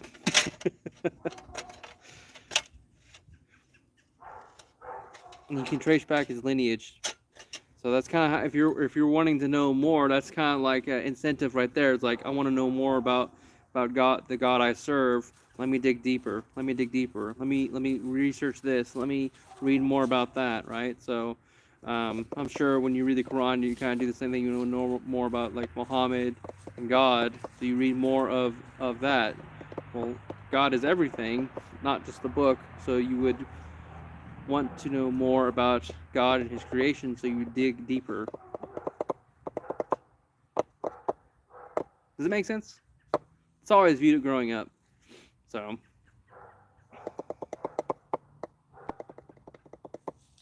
because men will kill each other over rocks, literal rocks, like under the ground, mining rights or whatever. So like, doesn't surprise me that men would use and twist God's word to fit whatever evil desires they have.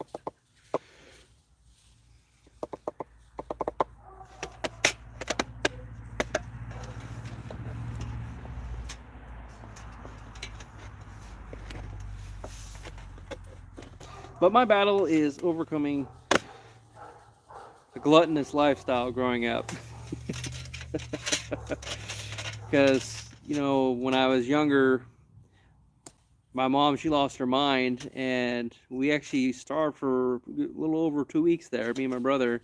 And I took basically like a personal vow and duty that myself and those around me will never again starve. And I obviously took that to the extremes. But I remember that. So I was like, no one is going to starve in my household as long as I live. And I tried to bestow gifts on strangers so they don't go hungry. So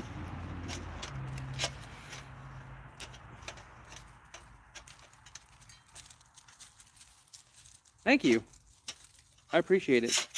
Yeah, I don't mind the hard conversations. Crusaders and Islam kind of go hand in hand. Have you ever seen Kingdom of Heaven? They kind of go hand in hand. They tussle between one another. So I don't mind it. He has some pretty beautiful stuff out there as well. So beautiful artwork and literature and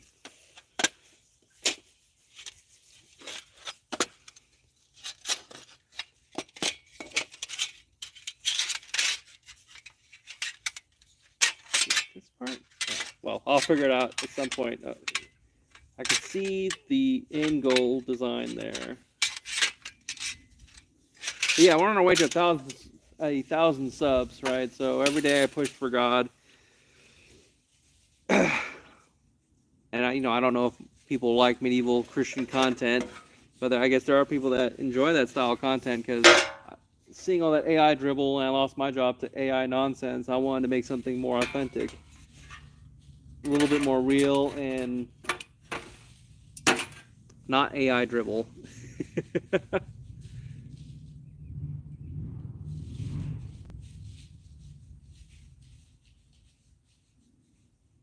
Maybe. I'll have to see who that person is.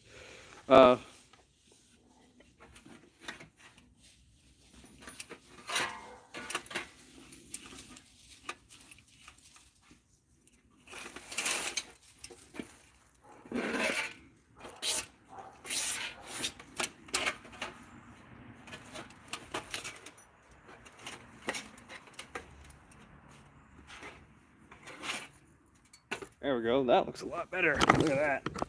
So definitely need to reship the chest plate. The placard's looking nice. So I think the shaping did its job. That's going to be resting there. No! Stop moving! And that's the hard part of when you're making armor, is like seeing how pieces go together. Yeah, that's perfect. That's about near perfect. Anyways, that's kind of the projects I'm working on.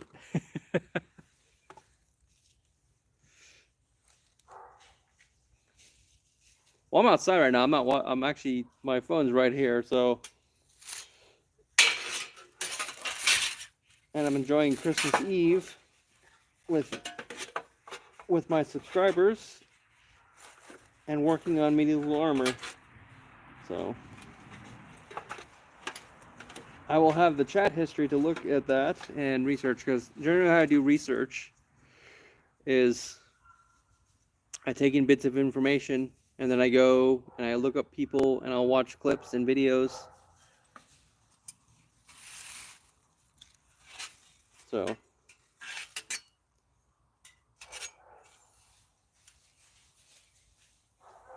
I appreciate your comments.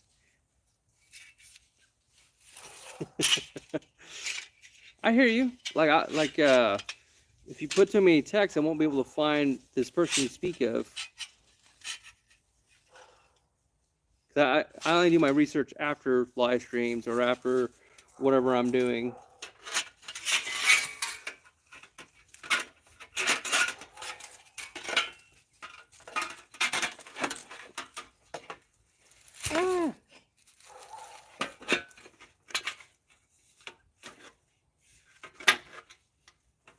I'm gonna get this.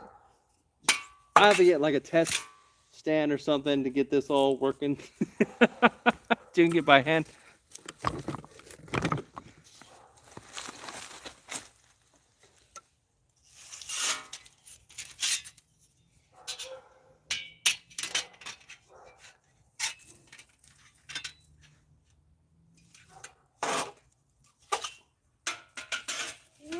Oh, that's going on.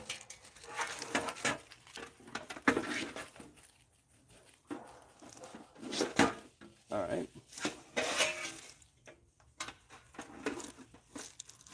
Okay.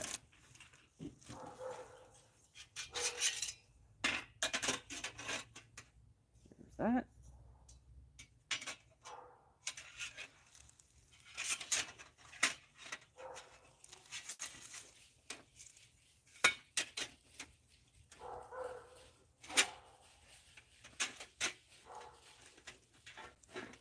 Okay, that looks a lot.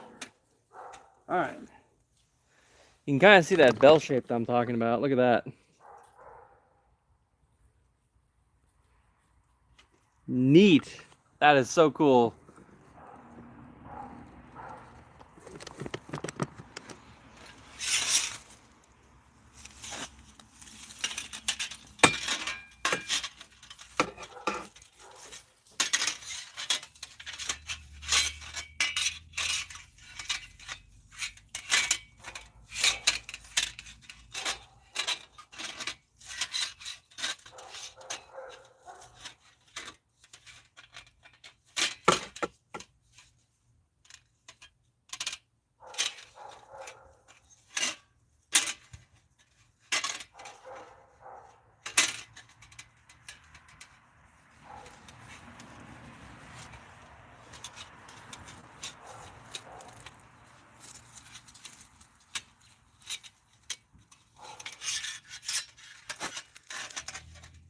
Oh, thanks for stopping by. Like I said, I'm working in armor, so I appreciate your comments. I'll definitely take a look at what you're talking about.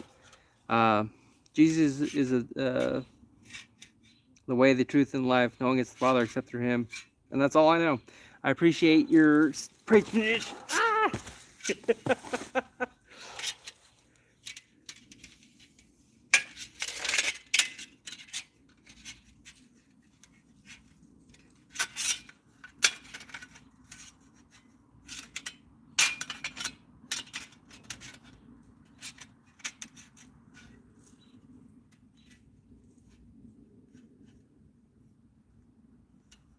That is stellar. Oh man, I'm gonna love this.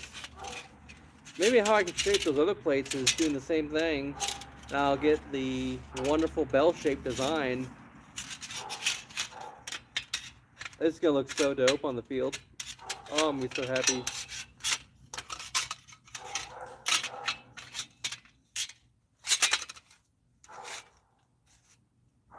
And Merry Christmas, everyone. And a Happy New Year. Oh, I'm gonna get some duct tape. I gotta try this out. I want to check out that plate.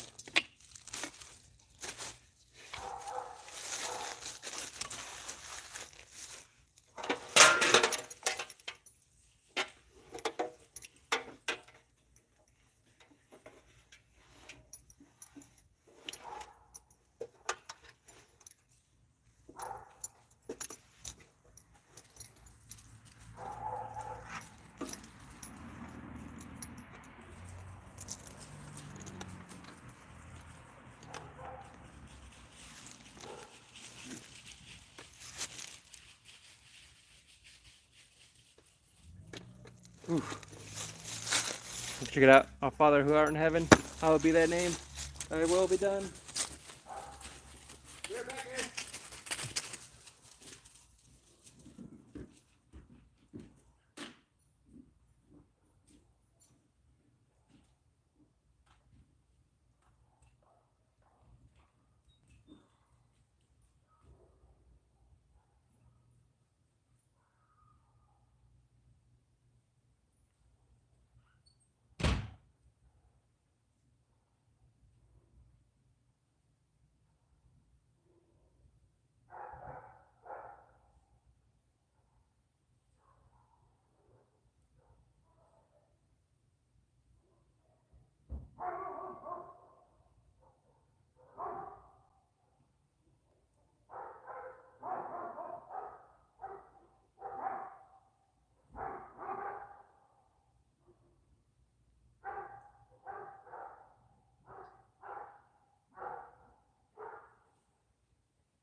Got myself a banana. It's been a long live stream.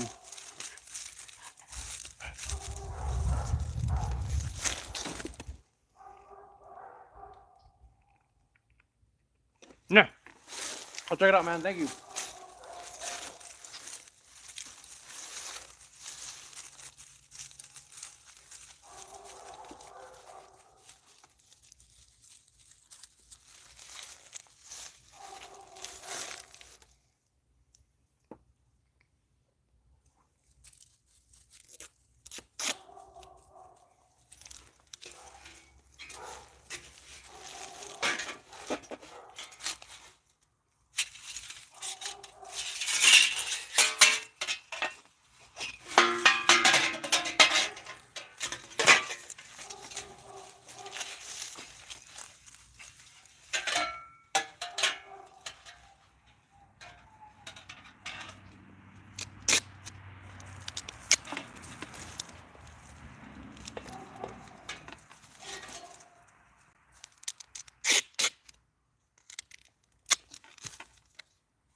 And we're just doing a test fitting of the steel plates. We do test fittings before we do leather, because when you do the leather work and you do the riveting, you got one shot at it.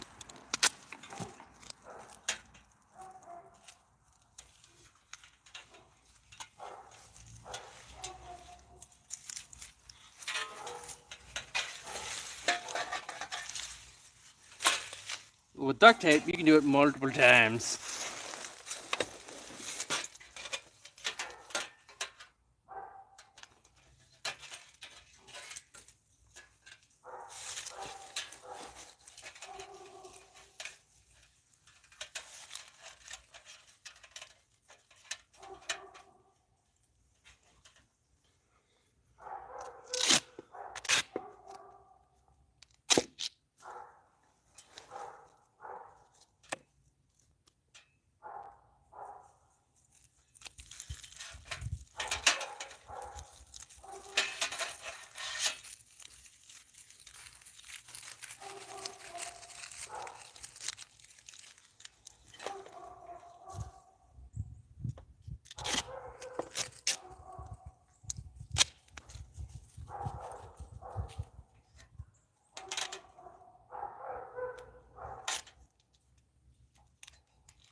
Crazy dog.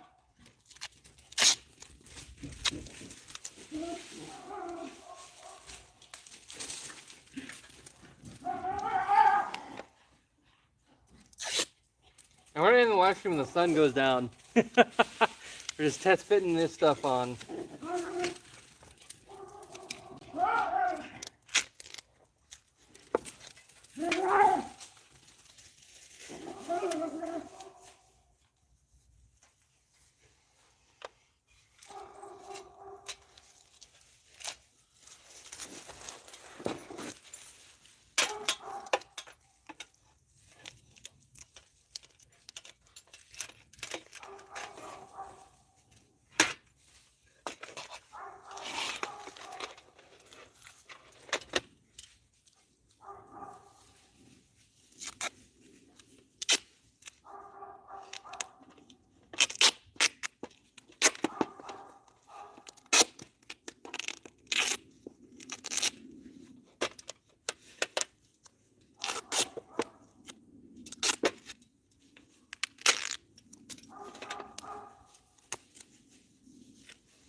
All right, so we're just test fitting the placard on. We did some work on, look at that, it's starting to take shape.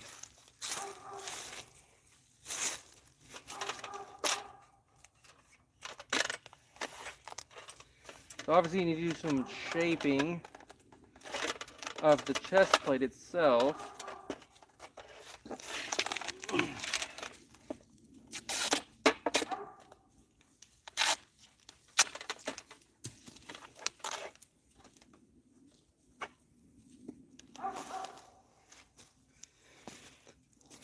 That's starting to come together. I'll need some tassets to go down here. But here's what it looked like prior, so you guys can kind of see the difference. So before I beat on it today, you see it's a lot more not shaped, ugly. Still needs some more shaping, obviously. We test fit it to us, or to myself. The chest plate itself needs to be readjusted, because when you lose weight, your body kind of shrinks. So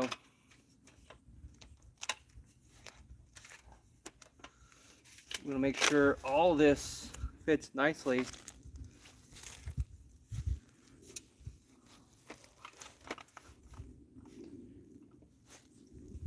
Yeah, the chest plate needs to be shrunk. It's just so big. It's just this was made when I was around 350, so I'm down to 280 now. So the chest plate needs to be squished down. Same with with this placard, since I made the placard to my bottom half, the thigh region. So, but as you can see, that's starting to cover that little area there. I'll probably adjust this a little more down than it's being way up here like this.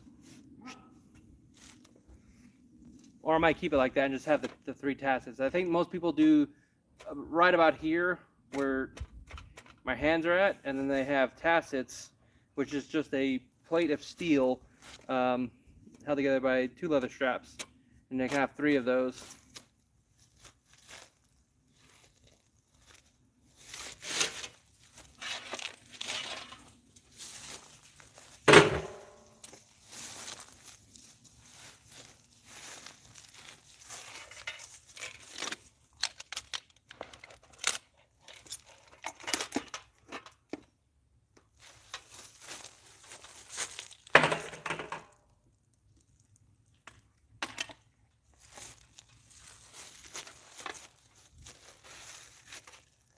So now, when I put the arms and legs on, in conjunction with this, I'll be covered from steel from head to toe.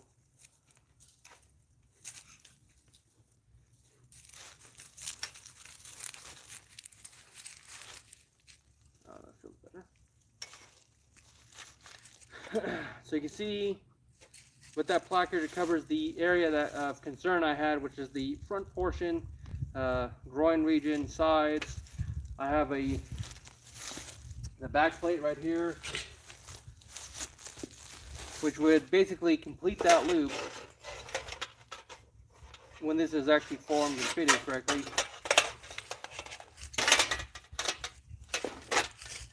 You get the idea.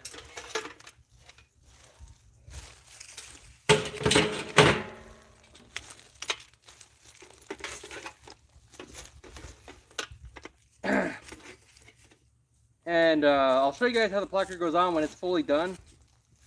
Basically, it goes on like a skirt. You get the placard together. It's a big ring, and then you just pull it up to where you need it. And it's a strap in the top portion right here, center. You put that together, and then, yeah, you're good to go. So I'll get that chest plate on the next video more shaped out and rounded. Down here, I can do that, or I can cut away material, and I don't want to do that.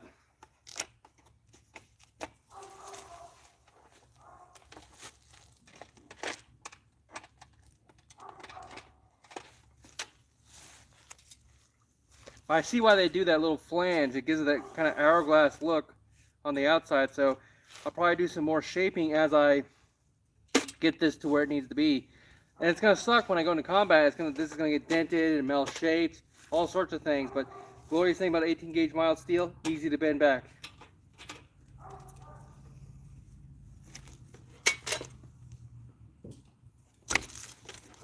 So since this is coming off, I'll kind of show you how a placard would go on.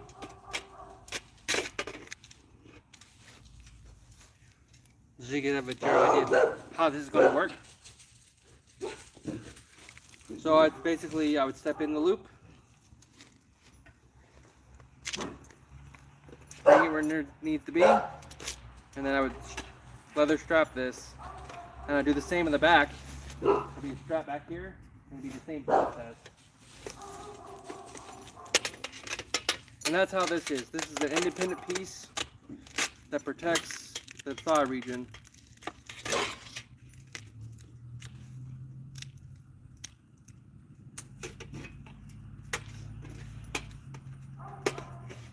And I'm liking it. I need some more areas beat in, like this right there.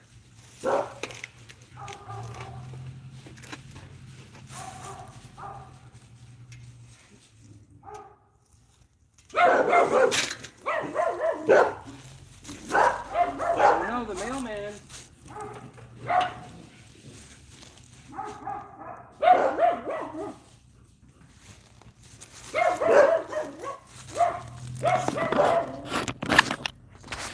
But yeah, that's kind of what that is.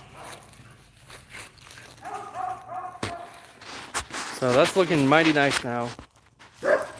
So we got our hand cart there, we got the placard we're working on, we got the garden area we're working on. Here's the anvil setup. I gotta place this at probably a better place than what it is now. And I'm gonna lay this side by side so you guys can see the difference between a raw, rough cut plate and something that's been shaped.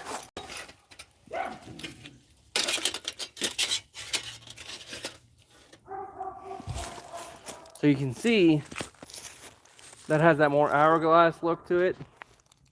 Still has some more work done. And this is a lot more rough.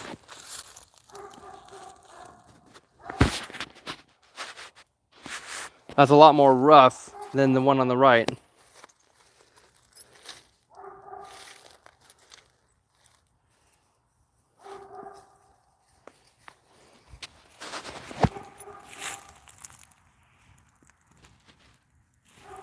So see, that's an unhammered one, and this is more hammered look with the rolled edges. So as you can see, the rolled edge gives it a more finished look than that raw edge there. And that's kind of why you want to do that, because you want it to look finished. So this is an unbeaten piece. We're probably gonna work on that either tomorrow or Wednesday. And this is a more shaped together piece. I'm liking it. And then next is gonna be painting this thing so it matches the chest plate. So, and I'm probably gonna put the words Regina and Leroy on each side, because that's in corresponding with Crusaders, and it has a personal connotation or personal meaning to me as well.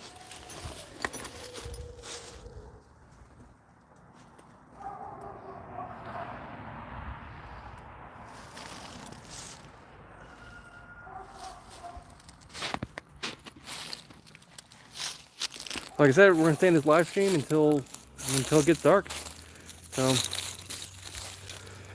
I got a lot of work to do in the actual backyard. Gotta clean up all this leaves here from the tree. I've actually begun working on that, and it's gonna go right in that stock tank over there, which is gonna be the medieval garden that we're working on.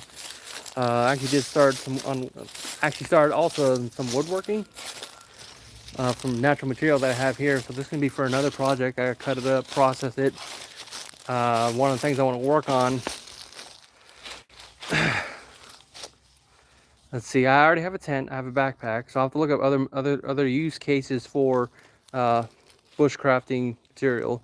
Probably a chair, right? Because I have making that whole tent series. So if I can make furniture out of material in my backyard, that'd be fantastic. But yes, I do use power tools as well. So I have a chainsaw over here. I gotta sharpen it up because it stopped cutting. But now I have this nice piece of wood here. I could probably use for I'll probably do a piece of furniture. Honestly, looking at this, those are 2 legs. I can turn that into a chair or bed frame. Who knows?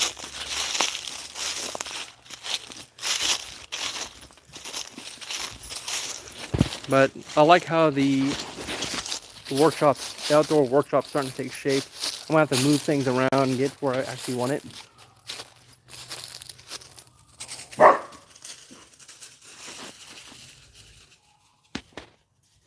Who knows what that is?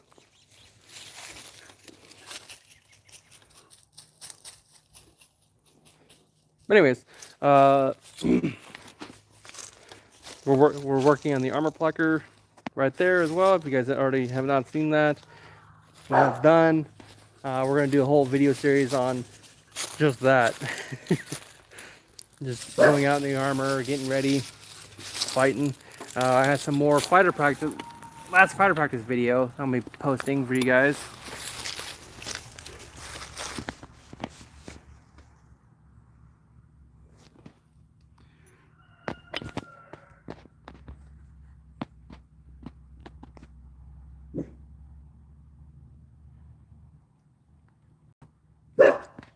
That's another things I want to fix with this armor. Like right here, I'm scared to see that.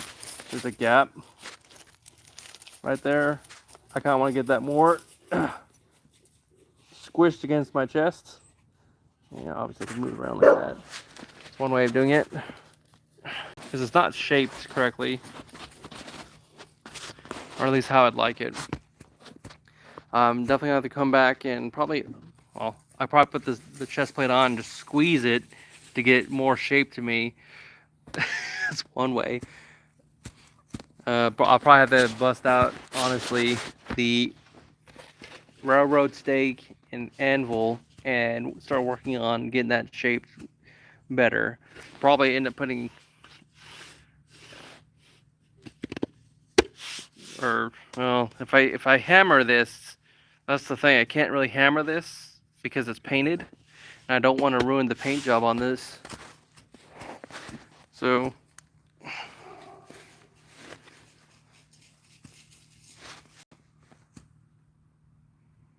oh.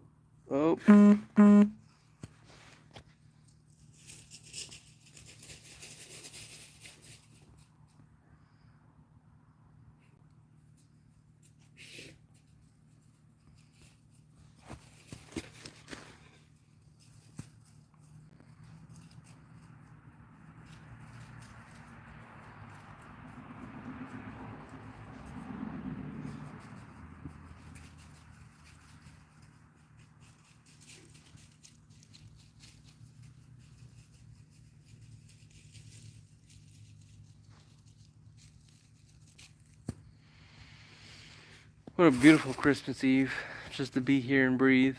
So, being among God's creation, work on armor, do medieval things, and get ready for the next year. 2025 can't come fast enough.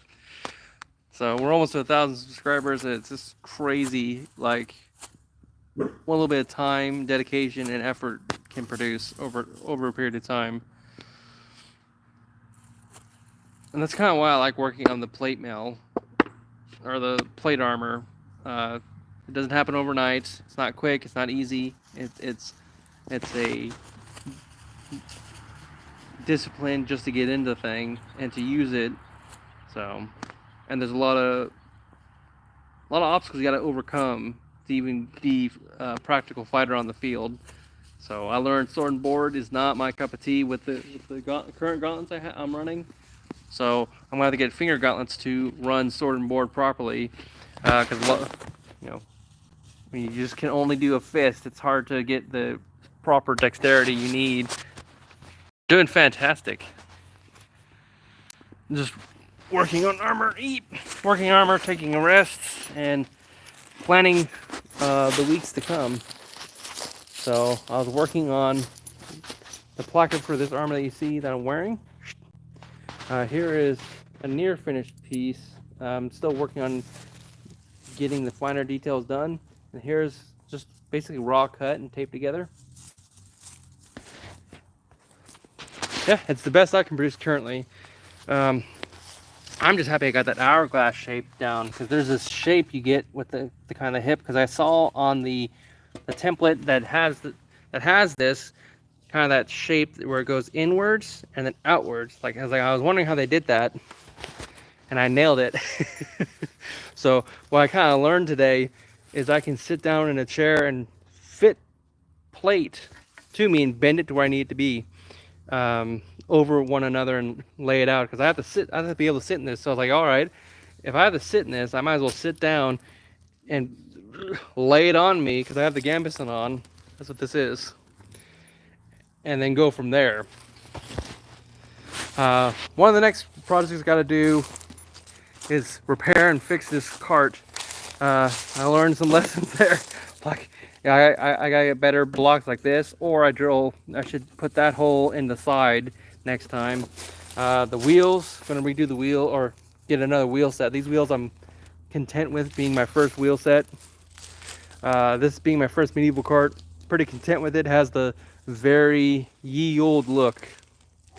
So, and then I have to organize my entire backyard, like gym, outdoor gym. It's all over the place. As I make videos and everything, I have to learn to put things away, right?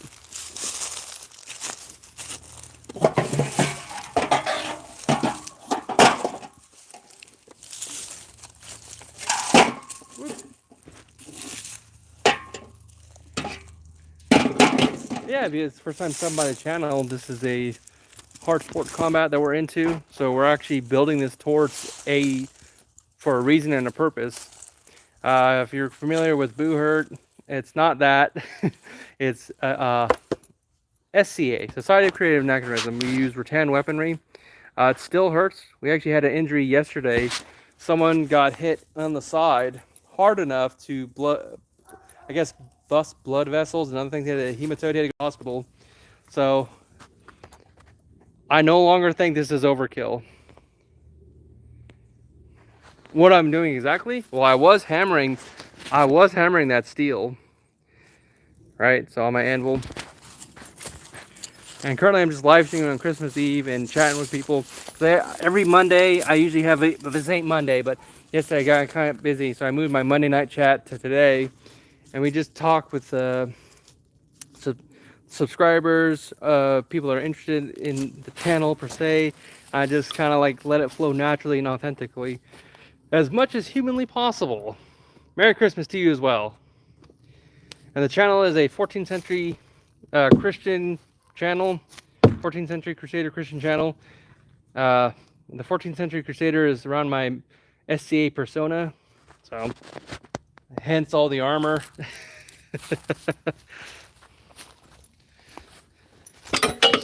I'll show you the helm. and get a better look of what my setup looks like.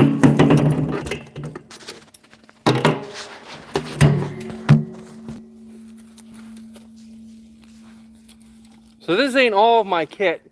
I'm missing the arms and the legs, and now I have the placard, which is this right here. If you can see, the chest plate only goes up to like my belly button. All this right here is exposed. Leg armor protects the legs. So this I worked on today to get the front plate done. And when it's done, I'll be able to strap this onto the chest plate and run that. After seeing what happened to my compatriot, I no longer think this is overkill. And that will protect basically the thigh region and the groin area. But we do wear cups. We're supposed to wear cups out there. It's required in our sport. Along with, I wear gauntlets because I use pole arms. So these are the gauntlets I run. So if you ever see me out there with a sword, and I'm not able to use dexterity movement like most people, it's because I can't. I literally have clamshell gauntlets. So, like, I'm limited on my motions. So I'm gonna have to practice that and figure out how to best fight against other opponents that have more dexterity, or get gauntlets that are hand or finger gauntlets so I can run swords better. What was that? Do I have a what? I can go get one of my weapons, if that's what you're asking. It's just a rattan weapon. It's here. I can just give you what it vaguely looks like. Basically, we hit each other with stuff like this, but not something like, but like it is wood. So no, I can get my weapon.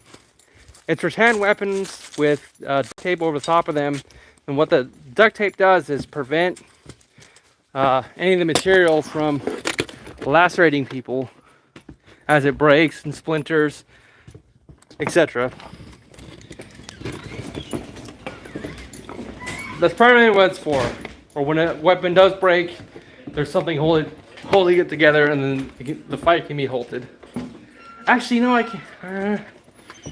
My sword's in the car, and the missus has the car. But oh, aha! I have my pole arm. So that's rattan.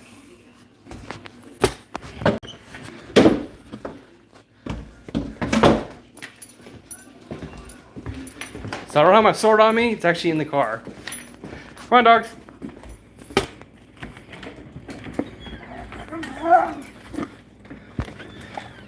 But I have one of my gauntlets and a weapon.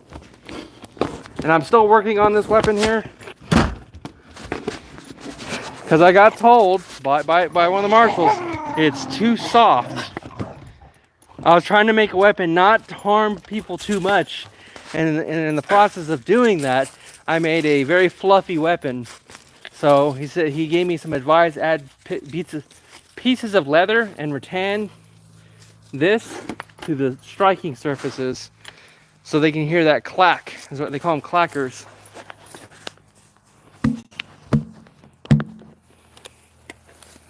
So I don't have my other gauntlet; it's in the car. But this gives you a general idea. Like, my hand is fully encased in metal. You can't hurt it. So, and this is a pole axe, 6-foot long weapon.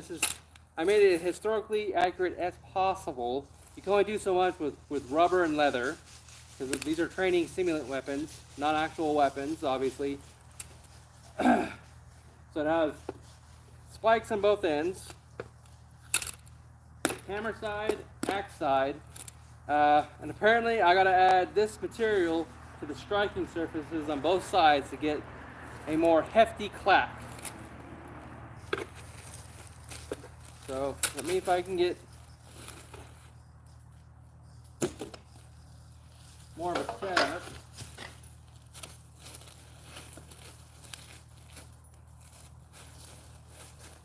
Hopefully you guys can see this.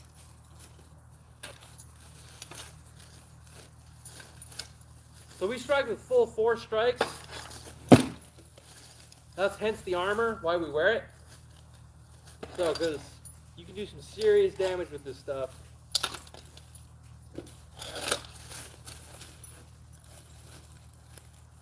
And this is 14 gauge steel top, 16 gauge steel side, quarter steel front plate. That's just how it was made. It's not required to have 1/4 inch steel. And that's about as hard as we hit. Probably a little harder, a little faster. If you watch some of my videos, we go into great detail of that combat.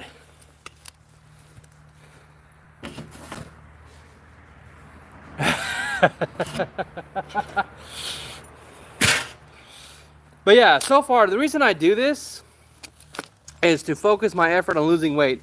I lost over 100 pounds doing this, so I went from 390, my heaviest, I'm down to 283 last I checked. So all jokes aside that people throw my way, there's a reason to the chaos. So like this weapon itself is a training weapon. Most of those people that go out there go with 1/4 inch diameter weapons, or 1.25 inches, sorry. This is 1.5 inches. This is double the weight of everyone else's. And they hate using this thing. So this is all strength training. So as you can see, right, no problem using this weapon now. When I first started, this was a chore, a slog, right, just to do that.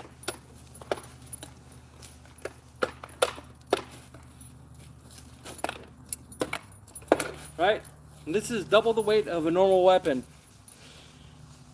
So the mere act of using this strengthened my body. Because going from like dying in your bed in cancer to I need to beat that. Now it's time to beat the fat. Get strong. So may not look like weight training, but it's weight training. So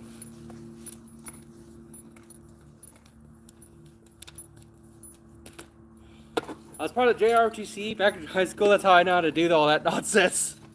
So, and I also practice our workout with kettlebells. Where is that at?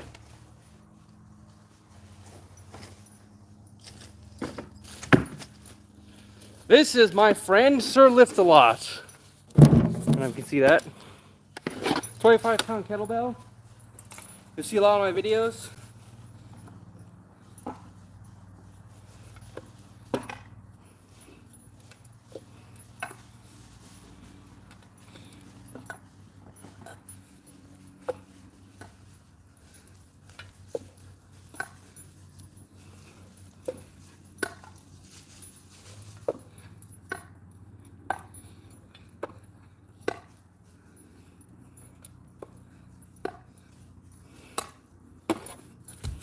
That's what this channel is.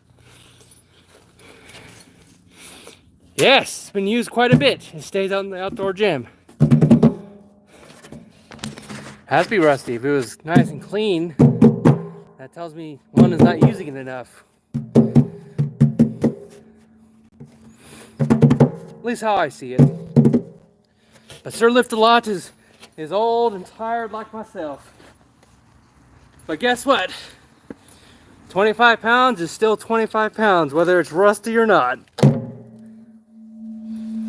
So this weight is similar to what this weighs.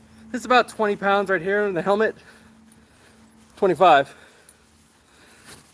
So you can see that. So you know I'm not fibbing you.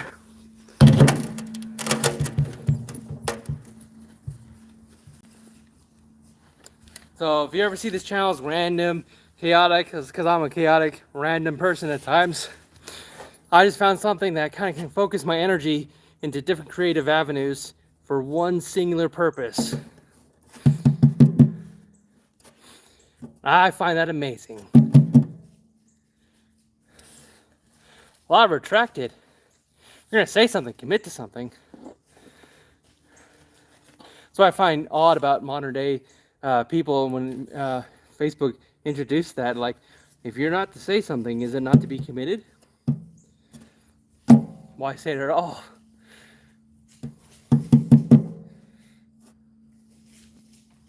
Because probably because people don't like asking for forgiveness. Like, I'm sorry, I didn't mean it that way, and they don't go through the whole painful process. It is painful to do that. So imagine that's why they brought that about. To spare feelings.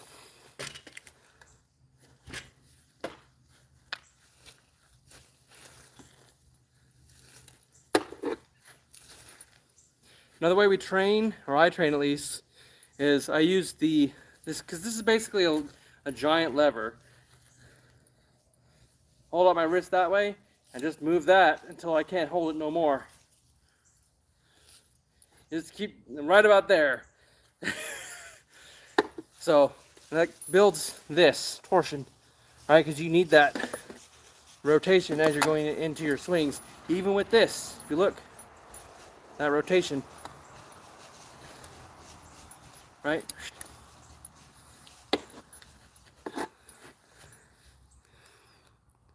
Oh, yeah.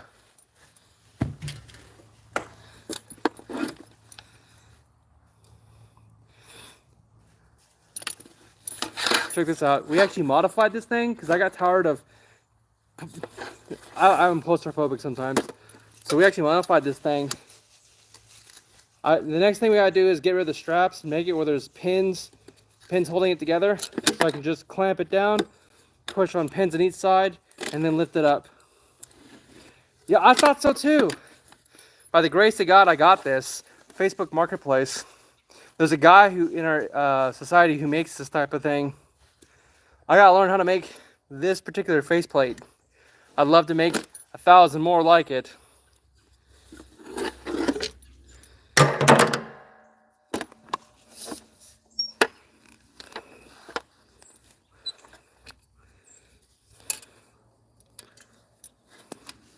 Let me strap myself in perfectly before I do this.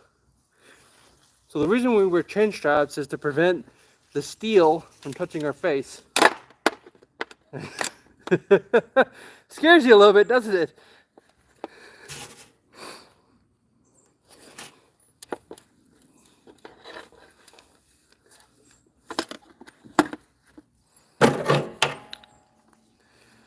But yeah, a lot of strength training and cardio goes into the sport. I gotta get better with my cardio.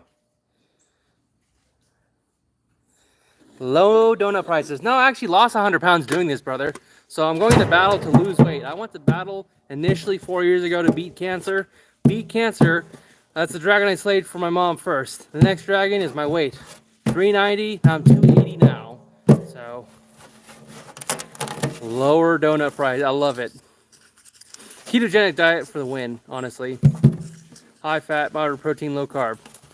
50 gram target, 1,200 calories a day. But I gotta be honest, I haven't always hit 1,200. Sometimes go a little over, but you know, life is chaotic, life is short, so you're not perfect. Yeah, well, you have to be. I also have a chaotic mind. That's also a problem. I get easily distracted. And so it's kind of like a dog chasing something. He almost gets there and he gets distracted and he goes somewhere else. That's kind of where I'm at in life. So, hence why I chose something where I can focus my energy. Because the only time I ever lost weight, genuinely lost weight, the first time was in the SCA, Society of Creative Anachronism. And then I went from like 250 down to 180. Because I gained a bunch of weight in high school, and then I joined the SCA, lost it. No. I beat cancer by trusting in God, going through chemotherapy, and just trusting the process all the way, puking out blood, and just losing a ton of weight. And it's not pleasant to wonder if you're going to wake up tomorrow. I'm beating my fat, my weight, by lifting up weights, right? Doing exercises.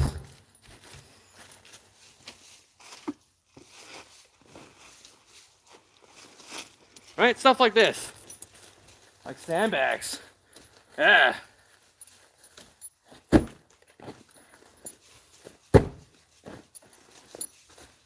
That's how you lose weight. That's how you fight it. You fight the enemy, know your enemy, defeat your enemy.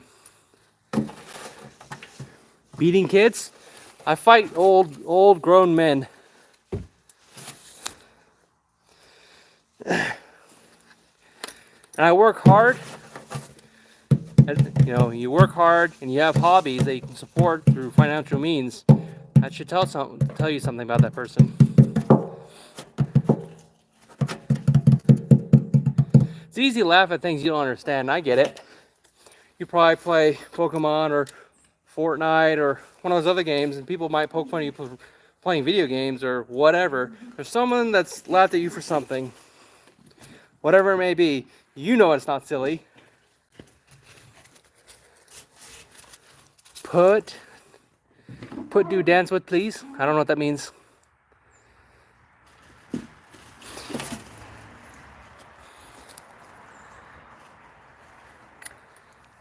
Yeah, it's pleasant talking to you. Thank you. Yeah, thanks. We're on our way to 1,000 subscribers. We're up to 954 last I checked before the live stream. I don't know where we're at now. I've been live streaming for about 3 hours now. Old German soldiers. No, I don't know the other people's ethnicities other than there's a African American in our group, and he's portraying an African warrior persona. That's Idris. Have you ever seen him in one of our fights? If you go to my shorts, we actually go through the combats and you can see who those people are. But no, this is a Crusader Military Order of Christ is what this is. It's not the Iron Cross. Iron Cross is similar, but not this. Yeah, good luck to you as well, and Merry Christmas.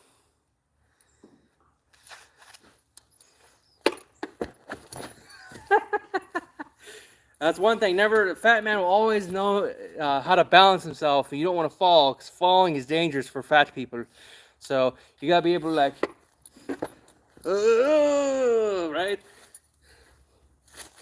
You gotta be balanced, right? Balanced.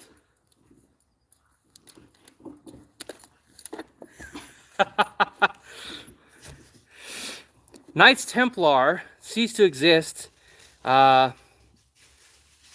think 13th century, early 13th century. The French king, I forget his name, Louis something. I'm bad with names. Basically didn't want to pay the bank, which is the Templars, had them killed. The Holy Military Order of Christ is a direct descendant of the Templars. They basically rebranded and they're in Portugal. Does that make more sense? Military Order of Christ. Look them up. You can Google it. They still exist today as an honorary guard in Portugal. They became secular in the 1700s or something like that, 1800s. Yeah. Thank you.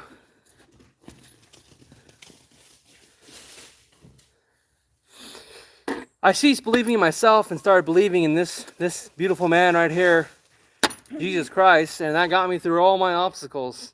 Every time I relied on myself, that's when I got in trouble. And yeah, I'm looking forward to getting the rest of the suit done. This placard is going to look amazing when it's all said and done. So that's that part right there. Yeah, that looks pretty fitting. Merry Christmas to you as well. Pleasure having you. And a Happy New Year, right? If I fall, make sure you guys laugh. Ooh, right? Someone said they wanted to dance, right? Here's the balance dance. So being a fat man isn't all too bad. You learn how to balance.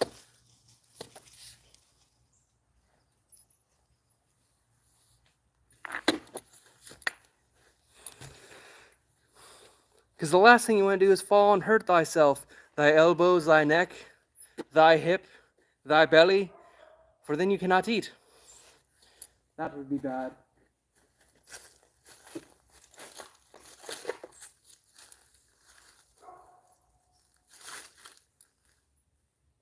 And when the sun sets, so shall this live stream. I appreciate all of you that watched this so far and this chaotic stream of forging metal and putting together a show. I appreciate all of you, and Merry Christmas as well, and a Happy New Year. Spencer, I hope you guys enjoyed the dogs. They love running around for you guys as well. They love just...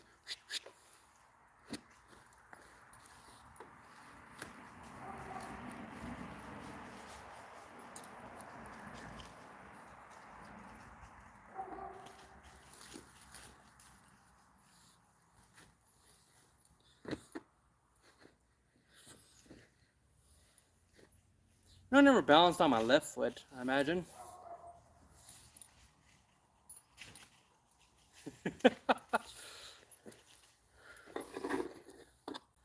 I'm gonna have to push this, right? Like, I might have found something.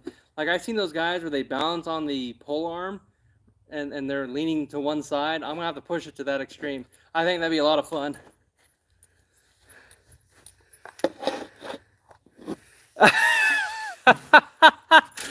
Ah, that's hilarious. I love the internet, man. There's a lot of people out there. They make a lot.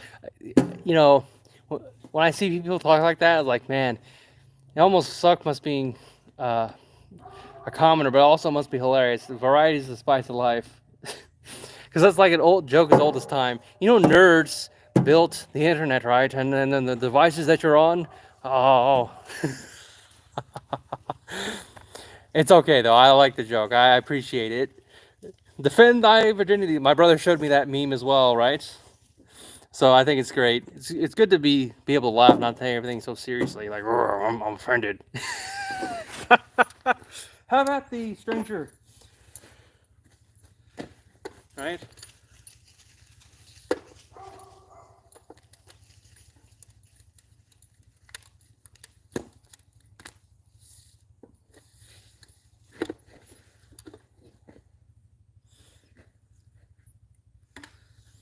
What a Merry Christmas, right? It's good to be outside. You guys should be outside more. The tent series is coming along. I got the stakes. Gotta get the wood next. The canvas material, which is similar to this. Gotta then waterproof it. So, just a lot of money and material that goes into that kind of thing.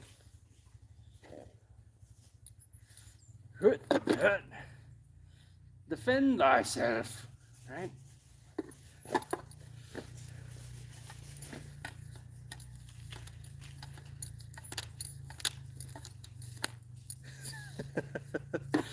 The Lord has blessed me this day.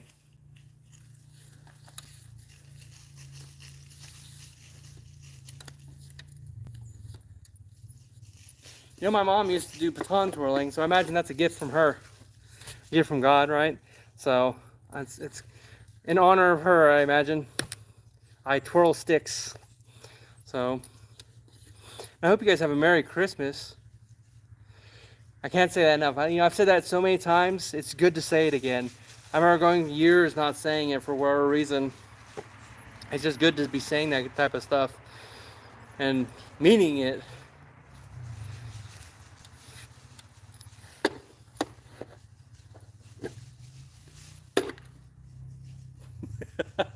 That joke cracked me up, man. I'm going to be thinking that for days. Not the first time I heard it either. It's funnier every time, for sure. And as we get to 1,000 subscribers, I'm going to be marching another long distance. We did 4 miles last time. The live stream may be ending, not to my accord. The phone, she's a dying. She was at 100%.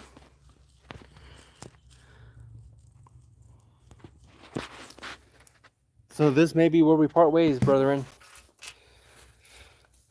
The phone is dying. I just want to part ways and on a good note, not a cliffhanger. I want you all to have a Merry Christmas. I hope you guys enjoyed the content. We got the front placard done, or mostly done where I want it. You gotta do the back. And then once we're done with that, we're going to do strapping of the placard. Getting that to where we want it. And then once we get on our suit, we're then going to do finishing touches. So, y'all have a Merry Christmas and a Happy New Year.